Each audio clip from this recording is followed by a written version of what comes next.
கர்த்தர் நல்லவர். ஆமென். அல்லேலூயா. ஆண்டவருடைய பரிசுத்த நாமம் மகிமைப்படுவதாக. சிலுவை பாடு மரண ஆராதனையில் வந்திருக்கிற உங்கள் எல்லாரையும் இயேசுவின் நாமத்தில் வாழ்த்துகிறேன். உங்களை ஆசீர்வதிக்கிறேன். ஆண்டவர் உங்களை ஆசீர்வதிப்பார். ஆமென். பக்கத்துடைய கரங்களை குலுக்க சொல்லுங்கள். கர்த்தர் உங்களை ஆசீர்வதிப்பார். ஆமாம், ஸ்தோத்திரம். கர்த்தர் நம்ம எல்லாரையும் ஆசீர்வதிப்பாராக. ஸ்தோத்திரம். நாம் நினைவு கூற வேண்டிய ஒரு ஆராதனை, நம்முடைய வாழ்க்கையிலே நாம் விசேஷித்த விதமாய் கொண்டாட வேண்டிய ஒரு ஆராதனை. அல்லேலூயா. ஆகவே இந்த ஆராதனையில் கர்த்தர் உங்களை கொண்டு வந்ததை நினைத்து நான் ஆண்டவருக்கு நன்றி செலுத்துகிறேன். ஆண்டவராக இயேசு இந்த உலகத்திலே பிறப்பு நமக்கு சந்தோஷம், அவருடைய வாழ்க்கை நமக்கு சந்தோஷம், அவருடைய மரணம் ஒரு விதத்தில் துக்கமாக இருந்தாலும் ஒரு விதத்தில் அது நமக்கு சந்தோஷம், அவருடைய உயிர்த்தெழுதல் நமக்கு சந்தோஷம். அல்லேலூயா. அதை விட ஒரு பெரிய சந்தோஷம் அவருடைய வருகை. அல்லேலூயா. ஏன்னா கைவேலை இல்லாத ஒரு நித்திய வீட்டை அவர் நமக்காக ஆயத்தப்படுத்திட்டு இருக்கிறார். அவர் இந்த உலகத்தில் வாழ்ந்தபோது தம்முடைய பிள்ளைகளிடத்தில் சீஷரிடத்தில் ஆண்டவர் சொன்ன வார்த்தை, நான் போய் உங்களுக்காக ஒரு ஸ்தலத்தை ஆயத்தம் பண்ண போகிறேன். நான் ஆயத்தம் பண்ணின பின்பு நான் இருக்கிற இடத்துல நீங்களும் இருக்கும்படி நான் மறுபடியும் வந்து உங்களை சேர்த்து கொள்வேன். அல்லேலூயா. நான் சேர்த்து கொள்ளுகிற வரைக்கும் சத்திய ஆவியாகிய வேறொரு தேற்றரவாளை நான் உங்களுக்கு அனுப்புகிறேன்னு சொல்லித்தான் பரிசுத்த ஆவியை ஆண்டவர் இங்கே அனுப்பியிருக்கிறார். ஆமென். இந்த பரிசுத்த ஆவியானுடைய காலகட்டத்தில் நாம் வாழ்ந்து கொண்டிருக்கிறோம். இந்த நாட்களில் நமக்கு நன்றாக தெரியும், இயேசு சீக்கிரம் வரப்போகிறார். அந்த வருகையிலே நீங்களும் நானும் என்ன செய்ய வேண்டும்? எடுத்துக்கொள்ளப்படுவதற்கு நம்மை ஆயத்தப்படுத்த வேண்டும். கர்த்தரால் மீட்கப்பட்டவர்கள் ஆனந்த களிப்புடன் பாடி சீயோனுக்கு வருவார்கள். அப்போ சீயோனுக்குள்ள நம்ம போகணும்னா கர்த்தரால் மீட்கப்பட்டவர்களாக இருக்க வேண்டும். இயேசுவின் இரத்தத்தால் கழுவப்பட்டவர்களாக இருக்க வேண்டும். பிதா குமாரன் பரிசுத்தாவின் நாமத்தில் தண்ணீரில் மூழ்கி ஞான ஸ்நானம் எடுத்திருக்க வேண்டும். முத்திரையாக பெற்ற அந்த பரிசுத்தாவின் அபிஷேகத்தை பெற்றிருக்க வேண்டும். பரிசுத்த வாழ்க்கை வாழ வேண்டும். வேதத்தில் சொல்லப்பட்ட வசனத்திற்கு கீழ்ப்படிந்து வாழணும். அல்லேலூயா. ரட்சிக்கப்பட்டேன், ஞானஸ்நானம் எடுத்தேன், அபிஷேகம் பெற்றேன், அதனால் பரலோகம் போவேன்னா போக முடியாது. அல்லேலூயா. ஞானஸ்நானம் எடுத்தனால ஆண்டவர் ஜீவ புஸ்தகம் என் பேர் எழுதிட்டார், அதனால் நான் உள்ள போயிடணும். நீங்கள் ஏதாவது ஆண்டவருக்கு பிரியமில்லா செஞ்சால் உங்கள் பேர் அவர் என்ன செய்திருவார்? கிறுக்கி போடுவார். அதில் ஜாக்கிரதையாக இருக்கணும். அல்லேலூயா. அதனால தான் ஞானஸ்நானம் கொடுக்கும்போது ஒரு வார்த்தையை சொல்ல, முடிவு பரியந்தம் நிலைத்திரு, அப்பொழுது நித்திய ஜீவனை பெற்றுக்கொள்வார். இயேசு சொல்லும்போது சொன்னார், முடிவு பரியந்தம் நிலை நிற்பவனே ரட்சிக்கப்படுவான். பெற்றுக்கொண்ட ரட்சிப்பில், விசுவாசத்தில், அபிஷேகத்தில் முடிவு பரியந்தம் நிலைத்திருக்கு. அல்லேலூயா. ஆகவே கர்த்தர் அப்படிப்பட்ட கிருபைகளை நம்ம எல்லாருக்கும் தருவாராக. ஆமென். ஸ்தோத்திரம். இயேசு சீக்கிரம் வரப்போகிறார். இன்னைக்கு என்னமோ எனக்கு அப்படி தோணுது, இயேசு சீக்கிரம் வரப்போ அவருடைய வருகைக்கு நம்ம என்ன செய்யணும்? ஆயத்தப்படணும். ஆமாம். அவர் மரித்து கிட்டத்தட்ட 2024 வருஷம் ஆயிடுச்சு. வருதோ சீக்கிரமாய் வருகிறேன்னு சொன்னவர் சீக்கிரமாய் வரப்போகிறார். ஆகவே அவருடைய வருகைக்கு நாம் ஆயத்தப்பட வேண்டிய காலகட்டத்தில் வந்திருக்கிறோம். இந்த நாளிலேயும் சிலுவை பாடு மரணத்தை நினைவு கூறும் வண்ணமாக சிலுவையின் மேல் வெற்றி சிறந்த சில காரியங்களை உங்களுக்கு காண்பித்து கொடுக்க விரும்புகிறேன். அநேக திருச்சபைகளிலே 7 வார்த்தைகளை 7 பேர்கள் என்ன செய்வார்கள்? பேசுவார்கள். இது நிறைய சபைகள் இருக்கக்கூடிய காரியம். ஆனால் இன்றைக்கு ஆண்டவர் வித்தியாசமான ஒரு வார்த்தையை தந்திருக்கிறார். அந்த வார்த்தையை இந்த காலவெளியிலே உங்களுக்கு முன்பதாக வைத்து அந்த வார்த்தையின் ஆசீர்வாதத்தின் நிறைவை பெற்று நீங்கள் கடந்து செல்ல கர்த்தர் உங்களுக்கு கிருபை தருவார். ஆமென். என்னோடு கூட வேதத்தை திருப்புங்கள். கொலோசியருக்கு எழுதின நிருபம் 2ஆம் அதிகாரம். அப்போஸ்தலனாகிய பவுல் கொலோசியருக்கு எழுதின நிருபம் 2ஆம் அதிகாரம் அதனுடையதான 13வது வசனத்திலிருந்து 15வது வசனம் வரைக்கும் சேர்ந்து வாசிக்கலாம். கொலோசியர் 2ஆம் அதிகாரம் 13வது வசனத்திலிருந்து 15வது வசனம் வரைக்கும் நாம் சேர்ந்து வாசிப்போம். எடுத்தவர்கள் ஆமேன் சொல்லுங்க. வாசிக்கலாம். பாவங்களினாலேயும் உங்கள் மாம்ச விருத்த சேதனம் இல்லாமையினாலேயும் மரித்தவர்களாயிருந்த உங்களையும் அவரோடே கூட உயிர்ப்பித்து அக்கிரமங்கள் எல்லாவற்றையும் உங்களுக்கு மன்னித்து நமக்கு எதிரடையாகவும் கட்டளைகளால் நமக்கு விரோதமாகவும் இருந்த கையெழுத்தை குலைத்து அதை நடுவில் இராதபடிக்கு எடுத்து சிலுவையின் மேல் ஆணி அடித்து துரைத்தனங்களையும் அதிகாரங்களையும் முறிந்து கொண்டு வெளியரங்கமான கோலமாக்கி அவைகளின் மேல் சிலுவையிலே வெற்றி சிறந்தார். அல்லேலூயா.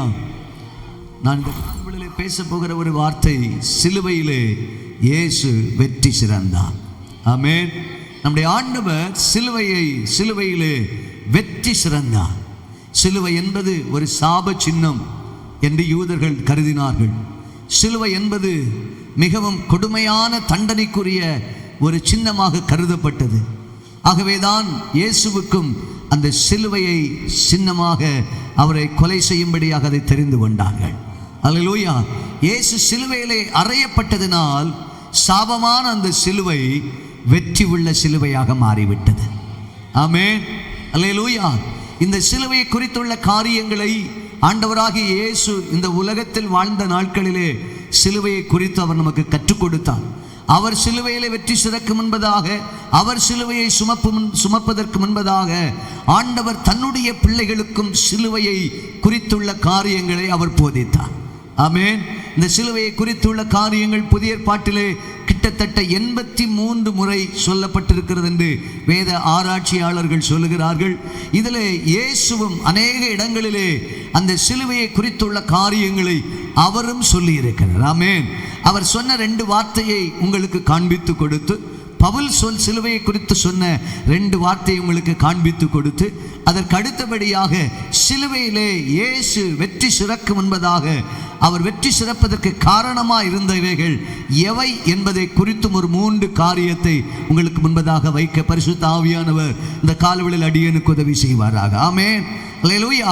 ஆண்டவராகிய இயேசு சொன்ன ஒரு வார்த்தையை வாசிக்கலாம். மார்க் எழுதின சுவிசேஷம் 8ஆம் அதிகாரம். மார்க் எழுதின சுவிசேஷம் 8ஆம் அதிகாரம் அதனுடையதான 34வது வசனத்தை நாம் வாசிக்கலாம். மார்க் எழுதின சுவிசேஷம் 8ஆம் அதிகாரம் 34வது வசனம். பின்பு அவர் ஜனங்களையும் தம்முடைய சீஷர்களையும் தம்மிடத்தில் அழைத்து, ஒருவன் என் பின்னே வர விரும்பினால் அவன் தன்னைத்தான் வெறுத்து தன் சிலுவையை எடுத்துக்கொண்டு என்னை பின்பற்ற கடவன் என்று சொன்னார். அல்லேலூயா.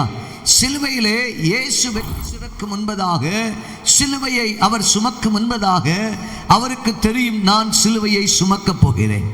அல்லேலூயா. எனக்காக ஒரு சிலுவை ஆயத்தமாக்கப்பட்டிருக்கிறது. அந்த சிலுவையிலே நான் சுமந்து அந்த சிலுவையிலே அறையப்பட்ட பிறகு நிச்சயமாய் ஒரு வெற்றி எனக்கு உண்டாயிருக்கும். ஆமென். அல்லேலூயா. ஆகவே அவருடைய பிள்ளைகளாகிய நம் ஒவ்வொருவருக்கும், அவருடைய ஜனங்களுக்கும், அவருடையதான சீஷர்களுக்கும் ஆண்டவர் சொல்லும்போது சொன்னார், தன்னைத்தான் வெறுத்து, அல்லேலூயா, ஒருவன் என் பின்னே வர வேண்டும் என்றால், என் பின்னே வர விரும்பினால் அவன் செய்ய வேண்டிய காரியம் என்ன தெரியுமா?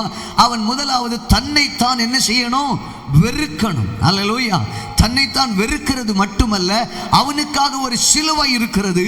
அந்த சிலுவையை எடுத்துக்கொண்டு அவன் என்னை பின்பற்ற கடவன். அல்லேலூயா. இயேசுவை பின்பற்ற வேண்டும் என்று சொன்னால் சிலுவையை தூக்காம பின்பற்ற முடியவே முடியாது. ராமேன் வரலையே. அல்லேலூயா.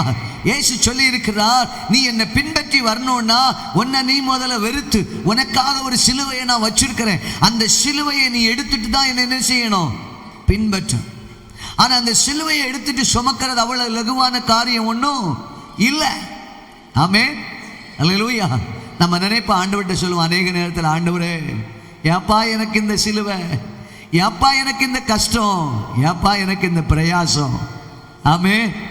சில நேரம் நமக்கு வர்ற பிரச்சனை, சில நேரம் நமக்கு வர்ற பாடுகள், சில துன்பங்கள், சில சூழ்நிலைகள் நம்மளால பொறுத்து கொள்ள முடியாது. அப்ப எல்லாம் நம்ம ஆண்டவர்கிட்ட அப்படிதான் ஜெபம் பண்ணி, ஏன் ஆண்டவரே எனக்கு இந்த வியாதி, ஏன் ஆண்டவரே எனக்கு இந்த பிரச்சனை, ஏன் ஆண்டவரே எனக்கு இந்த கஷ்டம். அல்லேலூயா. ஆனா அந்த பிரச்சனையை தூக்கிட்டு நம்ம சுமந்து தான் ஆகணும். அந்த சிலுவையை தூக்கிட்டு அவருக்கு பின்னாடி போய்கிட்டே தான் இருக்கணும். ஐயோ சிலுவையை என்னால் தூக்க முடியாது, நான் போக மாட்டேன் அப்படின்னா போய் சேர வேண்டிய இடத்துக்கு என்ன செய்ய முடியாது? போய் சேர முடியாது. இன்னொரு இடத்துல சொல்லும்போது இப்படி சொல்லுகிறார். மத்தேயு எழுதின சுவிசேஷம் 10ஆம் அதிகாரம் வாசிங்க. மத்தேயு 10ஆம் அதிகாரம் 38வது வசனத்தை வாசித்தால், மத்தேயு 10:38, தன் சிலுவையை எடுத்துக்கொண்டு என்னை பின்பற்றாதவன் எனக்கு பாத்திரன் அல்ல. தன் சிலுவையை எடுத்துக்கொண்டு எனக்கு பின்பற்றாதவன் எனக்கு யார் அல்ல? பாத்திரன் அல்ல. அல்லேலூயா. இயேசு நமக்காக சிலுவையை சுமந்தார். அவர் சுமந்ததுனால் அவர் சொல்லுகிறார், உனக்கும் ஒரு சிலுவை உண்டு. ஆமென். சொல்ல மாட்டேன். அந்த சிலுவையை இன்றைக்கு அநேக கிறிஸ்தவர்கள் தங்களுக்குரியதான சில இடத்துல அதை வச்சிருப்பாங்க. சிலுவையை சிலர் எதா போட்டிருப்பாங்க, மாலையா போட்டிருப்பாங்க, அது அடையாளமாக போட்டிருப்பாங்க. இதனால அவங்க சிலுவையை இந்த சுமையை சுமக்கிறாங்களா, அதனால இவங்க பரலோகம் போயிடுவாங்கன்னு என்ன செய்ய முடியாது. பரலோகம் சொல்ல மாட்டேன்றீங்களே. ஒரு செயினை செய்து அதில் ஒரு சிலுவையை போட்டதுனால நான் சிலுவையை சுமக்கிறேன் அர்த்தமே கிடையாது. அது வேணா அவங்களை மற்றவர்களுக்கு காட்டி கொடுக்கும். எப்படி என்றால், இவர்கள் சிலுவை இட்டிருக்கிறது, இவங்க யாரு, கிறிஸ்தவர்கள் என்கிற ஒரு அடையாளம், ஒரு வெளிப்பாடு வெளிப்படுமே தவிர, இந்த சிலுவையை நீங்கள் கழுத்தில் போட்டிருக்கிறதுனால பரலோகத்துக்கு போக முடியாது. அவர் உன்னை கழுத்தில் போட சொல்லலை, அவர் சிலுவையை சுமக்க சொன்னார். அல்லேலூயா. தோளை தூக்கி நீ என்ன செய்யணும், சுமந்துட்டு என் பின்னாடி வந்துட்டே இருக்கணும். அல்லேலூயா. இயேசு கூட சிலுவையை சுமக்க முடியாம அந்த கொல்கதா மலைக்கு மேலே ஏறி போகும்போது அவர் தள்ளாடி தள்ளாடி தான் போனார். சிலுவை அவரால் என்ன செய்ய முடியல, சுமக்க முடியல. அதனால தான் ஒரே இடத்துல வரும்போது சிறைன ஓரானாகிய சீமோனை பிடிச்சி என்ன செய்தாங்க, அவனுக்கு தலையில தூக்கி அவனுக்கு தோளை தூக்கி இந்த சிலுவை என்ன செய்தாங்க, கொஞ்ச நேரம் வைத்தார்கள். அல்லேலூயா. அதே போல சில நேரம் உங்களுக்கு உங்க சிலுவையை தூக்கி யார் மேல வைக்கலாம், அப்பா மேல, அம்மா மேல, புருஷன் மேல, மனைவி மேல வைக்க முடியாது. யார் மேல வைக்கலாம், ஆண்டவரே எனக்கு சுமக்க முடியலப்பா, கொஞ்ச நேரம் எனக்காக நீங்க சுமங்க, என் கூட தானே வரீங்க, என் பக்கத்துல தானே இருக்கிறீங்க, கொஞ்சம் தூக்கி வச்சிடுங்கப்பா.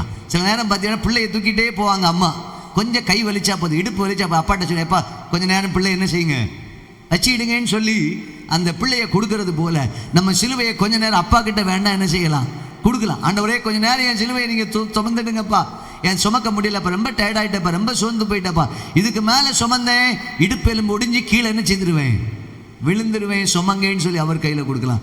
ஆனால் சுமக்க மாட்டேன்னு சொன்னிய நீங்க அவருக்கு பாத்திரனா இருக்கவே முடியாது. அல்லேலூயா. அதனால இயேசு தன்னைத்தான் வெறுத்து தன் சிலுவையை எடுத்துக்கொண்டு என்னை பின்பற்றாதவன் எனக்கு சீஷனா இருக்கவே முடியாது, என்னை பின்பற்றாதவன் எனக்கு பாத்திரவானா இருக்க முடியாது. அல்லேலூயா. என்னை பின்பற்றாதவன் எனக்கு எப்படி இருக்க முடியாது, ஆமென், பாத்திரவானா இருக்க முடியாது. அதனால நீங்க அந்த சிலுவையை சுமந்து தான் ஆகணும்.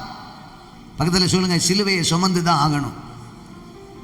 சிலுவையில் வெற்றி சிறக்கணும்னா சிலுவையை சுமந்து தான் ஆகணும்.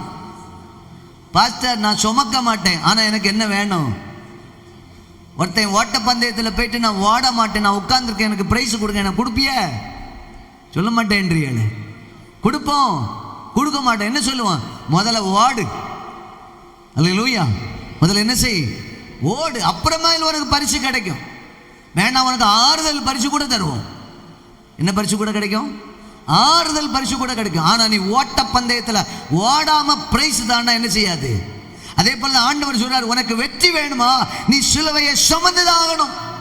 நீ சுமக்காம சிலுவையில் உனக்கு வெற்றி இல்லை. அல்லேலூயா. இயேசு சிலுவையை சுமக்காம சிலுவையில வெற்றியை பெறல, அவர் சிலுவையை சுமந்ததுனால்தான் சிலுவையின் மேல துரைத்தனங்களை, ஆமென், உனக்கு விரோதமாய் எனக்கு விரோதமாய் பிசாசு வைத்திருந்த அந்த துரைத்தனங்களை, அதிகாரங்களை கையெழுத்தெல்லாம் குலைத்துப்பட்டு சிலுவையின் மேல ஆணி எடுத்து அவர் சிலுவையின் மேல வெற்றி சிறந்தார். அந்த வெற்றி சிறந்த தேவன் சொல்கிறார், நீயும் சிலுவையை சுமக்காம வந்தேனா வெற்றி பெற முடியாது. பக்கத்தில் சொல்லுங்க, டயர்டா இருந்தா கூட சுமந்துருங்க, உட்கார்ந்து உட்கார்ந்து கூட வாருங்க, பரவாயில்ல. அல்லேலூயா. சொல்ல மாட்டேன்றீங்களே. பாருங்க, சிலர் சர்ச்சைக்கு வரும்போது கடகடான்னு ஓடி வருவாங்க, சிலருக்கு அப்படி குடுக்குடுன்னு என்ன செய்ய முடியாது. அவங்க மெதுவாக நகர்ந்து சில நேரம் சில இடத்துல பிடிச்சி உட்கார்ந்து தான் வரணும். நீ எப்படி பார்த்தாலும் எங்கே வந்துடணும். ஆமாம், அப்படி வந்த ஆசீர்வாதம் உண்டு. இதே போல உலகத்தில் உங்களுக்கு பாடுகள், துன்பங்கள், கஷ்டங்கள், பிரயாசங்கள் எல்லாம் இருக்கும். ஆனால் சிலுவையை இறக்கி வச்சுட்டு ஓடணும்னு நினச்சிடாதீங்க. சிலுவையை இறக்கி வச்சுட்டு ஓடுறது ரொம்ப ஈஸி. ஆமென். சொல்ல மாட்டேன்றீங்களே. சிலுவையை இறக்கி வச்சுட்டு ஓடுறது ஈஸி, ஆனால் சிலுவையை சுமந்துட்டு ஓடுறது ரொம்ப கடினம். நீங்கள் சிலுவையை இறக்கி வச்சுட்டு ஓடுனீங்கன்னா வெற்றி சிறக்க முடியாது. போய் சேர வேண்டிய இடத்துல போய் சேர்ந்துட்டு அங்கே போனோன்னா அவன் சிலுவையை இறக்கி வைன்னு சொல்லுவார். சிலுவையை இறக்கி வைக்கணும்னா அங்கே சிலுவை கையில் இருக்காது. ஆனால் போய் சேர வேண்டிய இடத்துல போய் சேரணும்னா சிலுவையை அனுதினமும் சுமக்க வேண்டும். ஒரு நாள் 2 நாள் அல்ல, அனுதினமும் எவ்வளவு? அனுதினமும் சிலுவையை சுமக்கணும். இது இயேசுநாதர் சொன்னார். பவுல் என்ன சொல்றார் பாருங்க. பவுல் என்ன சொல்றார் பாருங்க, வாசிங்க. கலாத்தியர் 2:20 படிங்க. கலாத்தியர் 2:20.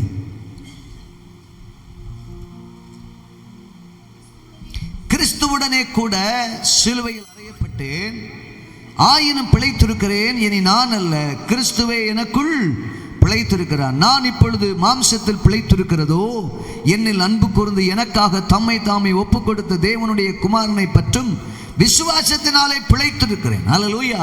பவுல் சொல்ற, இயேசு சொன்னார், சிலுவைய நீ சுமந்துட்டு வாப்பா, அப்படி இல்லைன்னு நீ எனக்கு பாத்திரனா இருக்க முடியாது. பவுல் என்ன தெரியுமா சொல்றான்? நீ சிலுவையை சுமக்கிறது மட்டும் இல்ல, நீ சிலுவையில் என்ன செய்யப்படணும்? அறையப்படணும். அல்லேலூயா. இதுல அறையப்படணும், சிலுவையில அறையப்படணும். ஆமா, ஸ்தோத்திரம். சிலுவையில அறையப்படலைன்னா நீங்க ஆமென் ஸ்தோத்திரம் சிலுவையில வெற்றி சிறக்க முடியாது. ஆமென் சொல்ல மாட்டேன்றீங்களே. இயேசு சிலுவையை சுமந்தார், அதனால வெற்றி சிறந்தார். சுமந்ததோடு நிற்காம அவர் சிலுவையிலே, சொல்லுங்க, அவர் சிலுவையில் அறையப்பட்டார். ஆகவே அவர் சிலுவையிலே வெற்றி சிறந்தார். நாமும் நம்முடைய சிலுவையை சுமப்பதோடு மட்டுமில்லாமல் சிலுவையிலே நம்ம தினம் அறையணும். அல்லேலூயா. சிலுவையில் என்ன செய்யணும்? அப்பப்ப நம்மளை சிலுவையில் என்ன செய்யணும்? அறையணும். அப்பதான் நீங்க சொல்ல முடியும், இனி நான் அல்ல, யார் எனக்குள்ள பிழைத்திருக்கிறார். சிலுவையில் அறையப்படாத வரைக்கும் இந்த வார்த்தை வராது. எந்த வார்த்தை வரும் தெரியுமா? நான் யார் தெரியுமா? நான் யார் தெரியுமா? என் குடும்பம் என்ன தெரியுமா? என் பேக்ரவுண்ட் என்ன தெரியுமா? என் பேர் என்ன தெரியுமா? லோ, சிலுவையில் அறையப்படாத வரைக்கும் நான். சிலுவையில் அறையப்பட்டால் பவுல் சொல்லுகிறான், இனி நான் அல்ல, யாரு? இயேசுவே எனக்குள் பிழைத்திருக்க. அல்லேலூயா சொல்லுங்க பார்க்கலாம். அல்லேலூயா. இந்த காலவெளியில வெற்றி சிறக்கணும்னா, இயேசுவை போல நீங்களும் நானும் வெற்றி சிறக்கணும்னா சிலுவையை சுமக்கணும், சிலுவையில அறையணும். அல்லேலூயா. ஆமா, சிலுவையில் அறையலைன்னா, சிலுவையில் நீங்க அறையப்படலைன்னா அடிக்கடி உங்களுக்குள்ள இருக்கக்கூடிய ஜென்ம சுபாவம் என்ன செய்யும்? சொல்ல மாட்டேன்றீங்களே. பெருமை எழும்பும், ஏன் கொஞ்சம் கொழுப்பு கூட வாயில வடியும். ஆமென் சொல்ல மாட்டேன்றீங்களே. வாய் கொழுப்பு இதெல்லாம் அறையணும்னா எங்க அறையப்படுறதுலாம் குறையணும்? எங்க அறையணும்? சொல்ல மாட்டேன்றீங்களே. சிலுவையில அறையணும். அப்பப்ப உங்களை நீங்களே அறையணும். அல்லேலூயா. அது அறையாத வரைக்கும் நம்ம வெற்றி சிறக்க முடியாது. அதனால பவுல் சொல்லும்போது சொல்ற, கலாத்தியர் 6:20 படி சொல்றான் பாருங்க. கலாத்தியர் 6:20 சொல்லுகிறான், நானும் நம்முடைய கர்த்தராகிய இயேசு கிறிஸ்துவின் சிலுவையை குறித்தே அல்லாமல் வேறு ஒன்றை குறித்து. 6:14 கலாத்தியர் 6:14 நானும் நம்முடைய கர்த்தராகிய இயேசு கிறிஸ்துவின் சிலுவையை குறித்தே அல்லாமல் வேறு ஒன்றை குறித்து மேன்மை பாராட்டாத இருப்பேனாக. அவரால் எனக்கு சிலுவையில் அறை உண்டிருக்கிறது, நானும் உலகத்திற்கு சிலுவையில் அறை உண்டிருக்கிறேன். வரலையா சொல்லுங்க பார்க்கலாம். சொல்றேன், நான் சிலுவையில் அறையிறது இருக்கு தெரியுமா? எனக்குள்ள இருக்கிற மேன்மை எல்லாம் என் குடும்பத்தை பற்றியோ என்னை பற்றியோ வேற எதையோ பற்றி அல்ல, கர்த்தராகிய இயேசு கிறிஸ்துவின் சிலுவை அல்லாமல் வேறு ஒன்றை குறித்து நான் என்ன செய்ய மாட்டேன்? மேன்மை பாராட்ட மாட்டேன். ஒரு அல்லேலூயா சொல்லுங்க பார்க்கலாம். இந்த காலவெளியிலே சிலுவையில் இயேசு வெற்றி சிறந்தார். அதுக்கு காரணம் அவர் தன் சிலுவையை சுமந்தார், சிலுவையில் அறைய ஒப்பு கொடுத்தார். இது ரெண்டு செய்ததுனால தான் அவர் சிலுவையிலே வெற்றி சிறந்தார். இந்த சிலுவையை சுமப்பதற்கும் இந்த சிலுவையிலே அறையப்படுவதற்கும் ஒரு மனிதன் தன்னை ஒப்பு கொடுக்க வேண்டும் என்று சொன்னால் அதற்கு முன்னாடி அவன் தன்னை ஆயத்தப்படுத்த வேண்டும். அவர் என்ன செய்ய வேண்டும்? ஆயத்தப்படுத்த வேண்டும். சாதாரணமாக ஒரு மனுஷன் சிலுவை என்ன செய்ய முடியாது? சுமக்க முடியாது. சாதாரணமாக ஒரு மனுஷன் சிலுவையிலே அறையப்படுவதற்கு தன்னை ஒப்பு கொடுக்க முடியாது. இந்த ரெண்டு அனுபவத்துக்குள் ஒரு மனிதன் வர வேண்டும் என்று சொன்னால் இயேசு அதற்கு முன்பதாக சில காரியங்களை செய்தது நிமித்தம்தான் அவர் சிலுவையை சுமந்தார். அல்லேலூயா. அதை செய்யாம இதை செய்யவே முடியாது. நீங்க அதை செஞ்சா ஆட்டோமேட்டிக்கா இதை சுமப்பீங்க. ஒரு அல்லேலூயா சொல்லுங்களேன். நீங்க சுமக்க மாட்டேன்னு சொன்னாலும் உங்க தோளை யாரோ ஒருத்தர் தூக்கி வச்சு உங்களை சுமக்க வைப்பாங்க. அல்லேலூயா. நான் சொல்ல போற மூணையும் செஞ்சா நீங்க எனக்கு சிலுவை வேண்டான்னு நினைச்சாலும் உங்க பக்கத்து வீட்டுக்காரன் உங்க தலையில தூக்கி வச்சு தருவான். நீ சுமந்து தான் ஆகணும் அப்படின்னு தூக்கி தருவாங்க. நீங்க சுமந்து தான் ஆகணும். ஏன்னா இயேசுநாதருக்கு அப்படிதான் தூக்கி கொடுத்தாங்க. அவருக்கு தூக்கி கொடுத்தவங்க உங்களை சும்மா விடுவாங்களா? விட மாட்டேன். உங்களுக்கு என்ன செய்வாங்க? சிலுவையை தருவாங்க. அவர் சிலுவையை விரும்ப ஒன்றும் செய்யலை. இயேசு கிறிஸ்துவுக்கு தெரியும் பிதாவாகிய தேவன் தன்னை அனுப்பினதுடைய நோக்கமெல்லாம் தெரியும். சிலுவையில் தான் போறேன்னு தெரியும். ஆனாலும் அவர் அதை விரும்பி இருந்தா ஆசையா அதை ஏற்றிருப்பார். விரும்பாததுனால தான் கெத்செமனே தோட்டத்தில் போயிட்டு என்ன செய்தாரு? அழுதார், புலம்பினார், வேற ரத்தம் எல்லாம் சிந்திச்சு, ஆண்டவரே இந்த பாத்திரம் என்னை விட்டு நீங்க கூடுமானால் நீங்கும்படி செய்யும். அல்லேலூயா. நான் இந்த வாசனத்தை தியானிக்கும் போதெல்லாம் அடிக்கடி நினைப்பேன், இயேசுநாதருக்கு கூட பரலோகத்திலிருந்து பூலோகத்துக்கு வந்துட்டார். வந்த பிறகு மனுஷனை விட்டுட்டு பரலோகத்துக்கு போகிறதுக்கு என்ன இல்லை? சொல்ல மாட்டேன். என்ன மாதிரி ஒரு அனுபவம் தெரியுமா அது? அவர் நினைச்சா 3 ஃப்ரெண்டை கூட்டிட்டு மறுரூப மலைக்கு போவார். அங்கே என்ன செய்வார்? மறுரூபம் ஆவார். நினைச்சா அப்படியே கொஞ்சம் பேரை கூட்டிட்டு கடலுக்கு மேலே போய் உட்காந்து கப்பலில் உட்காந்து பிரசங்கம் பண்ணுவார். நினைச்சா ஒரு மலைக்கு மேலே ஏறுவார். ஒரு கூட்டம் அவருக்கு பின்னாடி வரும். அவங்களுக்கு பிரசங்கம் பண்ணுவார். அவங்களுக்கு சாப்பாடு தேவையான சாப்பாடு என்ன செய்வார்? கொடுப்பார். அது ஒன்றும் அவருக்கு கஷ்டமாக இல்லை. அவருக்கு அது பிடிச்சிருந்துச்சு. அல்லேலூயா. அப்போ சிலுவையிலே அறையப்படுவதற்கு முன்பதாக இயேசு ஆண்டவர்கிட்ட போய் பிதாவிடத்தில் போய் ஜோம் பண்ணு, இந்த பாத்திரம் என்னை விட்டு நீங்க கூடுமானால் நீங்கும்படி செய்யும். அல்லேலூயா. இந்த பாடு, இந்த பிரயாசம், இந்த சிலுவை என்னை விட்டு நீங்க இப்படி செய்யுங்க ஆண்டவரேன்னு ஜோம் பண்றார். அல்லேலூயா. பிதாவாகிய தேவன் அவரை அனுப்பினது நோக்கமே சிலுவையை சுமப்பதற்காக. ஆண்டவர் உங்களை என்னை ரட்சித்தது எதற்கு தெரியுமா?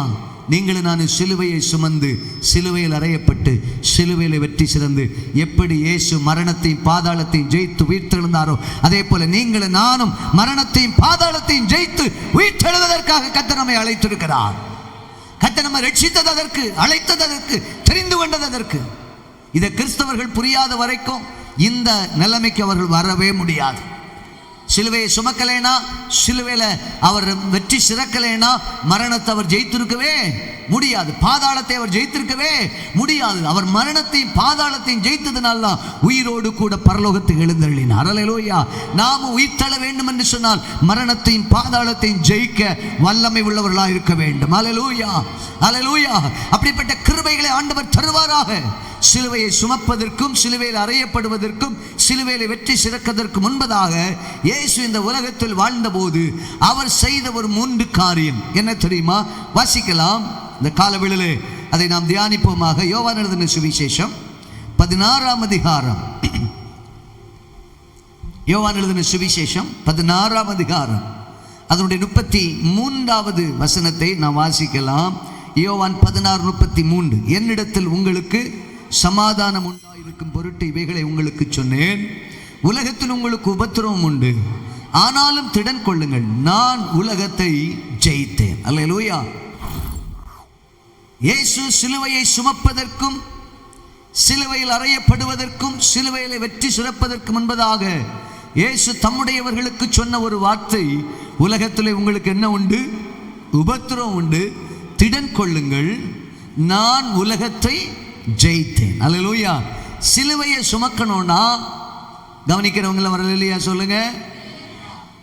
சிலுவையை சுமக்கணும்னா, சிலுவையில் அறைய ஒப்பு கொடுக்கணும்னா, சிலுவையில் வெற்றி சிறக்கணும்னா அதுக்கு முன்னாடி நீங்க உலகத்தை ஜெயிக்கிறவர்களாக இருக்கணும்.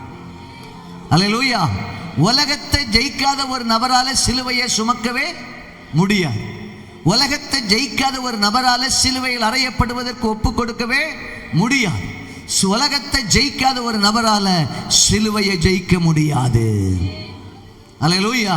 சிலுவையில வெற்றி சிறக்கணும்னா அவன் உலகத்தை ஜெயிக்கிற நபராக இருக்கணும். இயேசு சொல்லுகிறார், நான் உலகத்தை ஜெயித்தேன். அல்லேலூயா.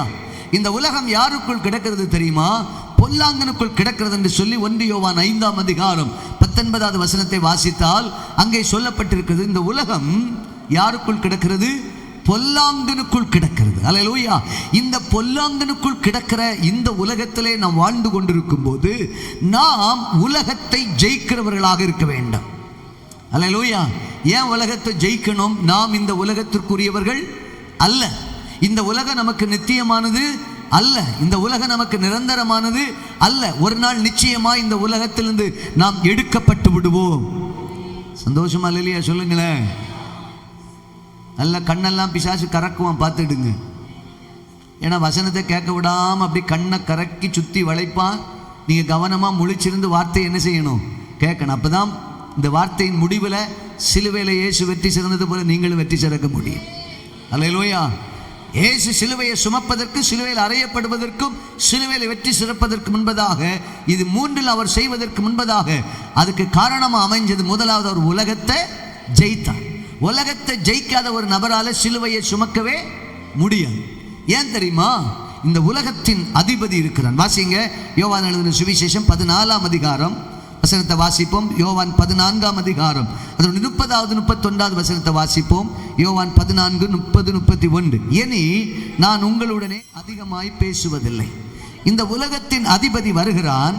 அவனுக்கு என்னிடத்தில் ஒன்றுமில்லை. நான் பிதாவில் அன்பாயிருக்கிறேன் என்றும் பிதா எனக்கு கட்டளையிட்டபடியே செய்கிறேன் என்றும் உலகம் அறியும்படிக்கு இப்படி நடக்கும். எழுந்திருங்கள், இவ்விடம் விட்டு போவோம் வாருங்கள் என்றார். இயேசுநாதர் என்ன சொல்லுகிறார் தெரியுமா? இனி நான் உங்களுடனே அதிகமாய் பேசுவது. உலகத்தின் அதிபதி வருகிறான். யார் வருகிறான்? உலகத்தின் அதிபதி வருகிறான். அடுத்து சொல்லுகிற, அவனுக்கு என்னிடத்தில் ஒன்றும் இல்லை. ஆமென் சொல்ல மாட்டேன். உலகத்தின் அதிபதி யாரு? பிசாசு. அந்த பொல்லாங்கனாகிய பிசாசு என்கிட்ட வாரான். சீசர்களுக்கு சொல்றாரு, உலகத்தின் அதிபதி வருகிறான். அவனுக்கு என்னிடத்தில் ஒன்று இல்லை. ஏன்னா உள்ள என்ன இல்லை? உலகம் இல்லை. அதனால இயேசுநாதர் சொல்றாரு, அவன் என்கிட்ட வாரான். எதுக்கு வாரான் தெரியுமா? எதுக்கு வாரான் தெரியுமா? என்கிட்ட ஏதாவது உலகத்தில் உள்ள ஏதாவது ஒன்று என்கிட்ட இருக்கான்னு பார்க்க வாரான். இயேசு சொல்லுகிறார், அவனுக்குள்ளது ஒன்றும் என்னிடத்தில் இல்லை. நான் பிதாவினிடத்தில் அன்பாயிருக்கிறேன் என்றும் பிதா எனக்கு கட்டளையிட்டபடியே செய்கிறேன் என்றும் உலகம் அறியும்படிக்கு இப்படி நடக்கும். சொல்ல மாட்டேன். நான் ஒன்று சொல்றேன், கவனிங்க. பிசாசு இயேசுகிட்டயே போய் உலகம் உள்ள இருக்கான்னு பார்க்க போனவன் உங்களை என்னை விட்டு வைக்க மாட்டான். அவன் கட்சிக்கிற சிங்கத்தை போல எவனை விழுங்கலாமோ என்று வகை தேடி சுற்றி திரிகிறான் என்று பரிசுத்த வேதம் சொல்லுகிறது. பேதுரு சொல்லுகிறான், தெளிந்த புத்தி உள்ளவர்களாயிருங்கள், ஜாக்கிரதை உள்ளவர்களாயிருங்கள். அல்லேலூயா. இந்த உலகத்தின் அதிபதியாகிய பிசாசானவன் தனக்கு கொஞ்ச காலம் உண்டென்று அறிந்து எவனை விழுங்கலாமோ என்று வகை தேடி சுற்றி திரிகிற காலம். அவன் சும்மா ஒன்று உங்களை தேடி வரல. வார்த்தை எதுக்கு தெரியுமா? உலகம் உங்களுக்குள்ள இருக்குதா? எதுக்காக வரான் தெரியுமா? உங்களுக்குள்ள உலகம் இருக்குதான்னு பார்க்க வரான். ஏன்னா இயேசு சொன்னார், நான் உலகத்தான் அல்லாதது போல நீங்களும். வாசிங்க, யோவான் 17ஆம் அதிகாரம் 14வது வசனத்திலிருந்து 16வது வசனம் வரைக்கும் வாசிப்போம். யோவான் 17ஆம் அதிகாரம் 14லிருந்து 16 வரைக்கும். நான் உம்முடைய வார்த்தை அவர்களுக்கு கொடுத்தேன். நான் உலகத்தான் அல்லாதது போல அவர்களும் உலகத்தார் அல்ல. ஆதலால் உலகம் அவர்களை பகைத்தது. நீர் அவர்களை உலகத்திலிருந்து எடுத்துக்கொள்ளும்படி நான் வேண்டிக் கொள்ளாமல் நீர் அவர்களை தீமை நின்று காக்கும்படி வேண்டிக் கொள்கிறேன். நான் உலகத்தான் அல்லாதது போல அவர்களும் உலகத்தான் அல்ல. அல்லேலூயா. இயேசு என்ன சொல்கிறார்? நான் உலகத்தான் அல்ல. அதனால எனக்குரியவர்களும் எப்படிப்பட்டவர்கள்? உலகத்துக்குரியவர்கள் அல்ல. சத்தான் வந்து பார்க்க வருகிறான், ஆண்டவரை தேடி வருகிறான். இயேசு சொல்லுகிறார், உலகத்தின் அதிபதி வருகிறான், என்னிடத்தில் அவனுக்கு ஒன்றும் இல்லை. தேவப்பிள்ளை, பிசாசு அநேக நேரத்தில் உங்ககிட்ட வருவான். எதுக்கு தெரியுமா வருவான்? உலகத்தில் உள்ள ஏதாவது உங்ககிட்ட இருக்குதா அப்படின்னா பிசாசு என்ன சொல்லுவான் தெரியுமா? நீ எனக்கு சொந்தமானவன். அல்லேலூயா. நீ யாருக்கு சொந்தமானவன் சொல்லுங்க. உலகம் உங்களுக்குள்ள இருந்தால் நீங்கள் தேவனுக்குரியவர்கள் அல்ல. நீங்கள் யாருக்குரியவர்கள்? சாத்தானுக்குரியவர்கள், பிசாசுக்குரியவர்கள். அல்லேலூயா. சொல்ல மாட்டேன்றீங்களே. அதை குறித்து இன்னும் கொஞ்சம் ஆழமாக ஒரு வசனத்தை காட்டுறேன், அப்போ உங்களுக்கு அது புரியும். வாசிங்க 1 யோவான் 4ஆம் அதிகாரம். அந்த வசனத்தை படிக்கும்போது இன்னும் ஆழமாக உங்களுக்கு அது புரிந்து கொள்ள முடியும். 1 யோவான் 4ஆம் அதிகாரம் அதனுடையதான 5வது 6வது வசனத்தை வாசிக்கலாம். 1 யோவான் 4, 5, 6. அவர்கள் உலகத்துக்குரியவர்கள், ஆகையால் உலகத்துக்குரியவைகளை பேசுகிறார்கள். உலகமும் அவர்களுக்கு செவி கொடுக்கும். நாங்கள் தேவனால் உண்டானவர்கள், தேவனை அறிந்தவன் எங்களுக்கு செவி கொடுக்கிறான். தேவனால் உண்டாயிராதவன் எங்களுக்கு செவி கொடுக்கிறதில்லை. இதனாலே சத்திய ஆவி இன்னதென்றும் வஞ்சக ஆவி இன்னதென்றும் அறிந்திருக்கிறோம். அல்லேலூயா. என்ன சொல்றாரியோ, அவர்கள் உலகத்துக்குரியவர்கள்.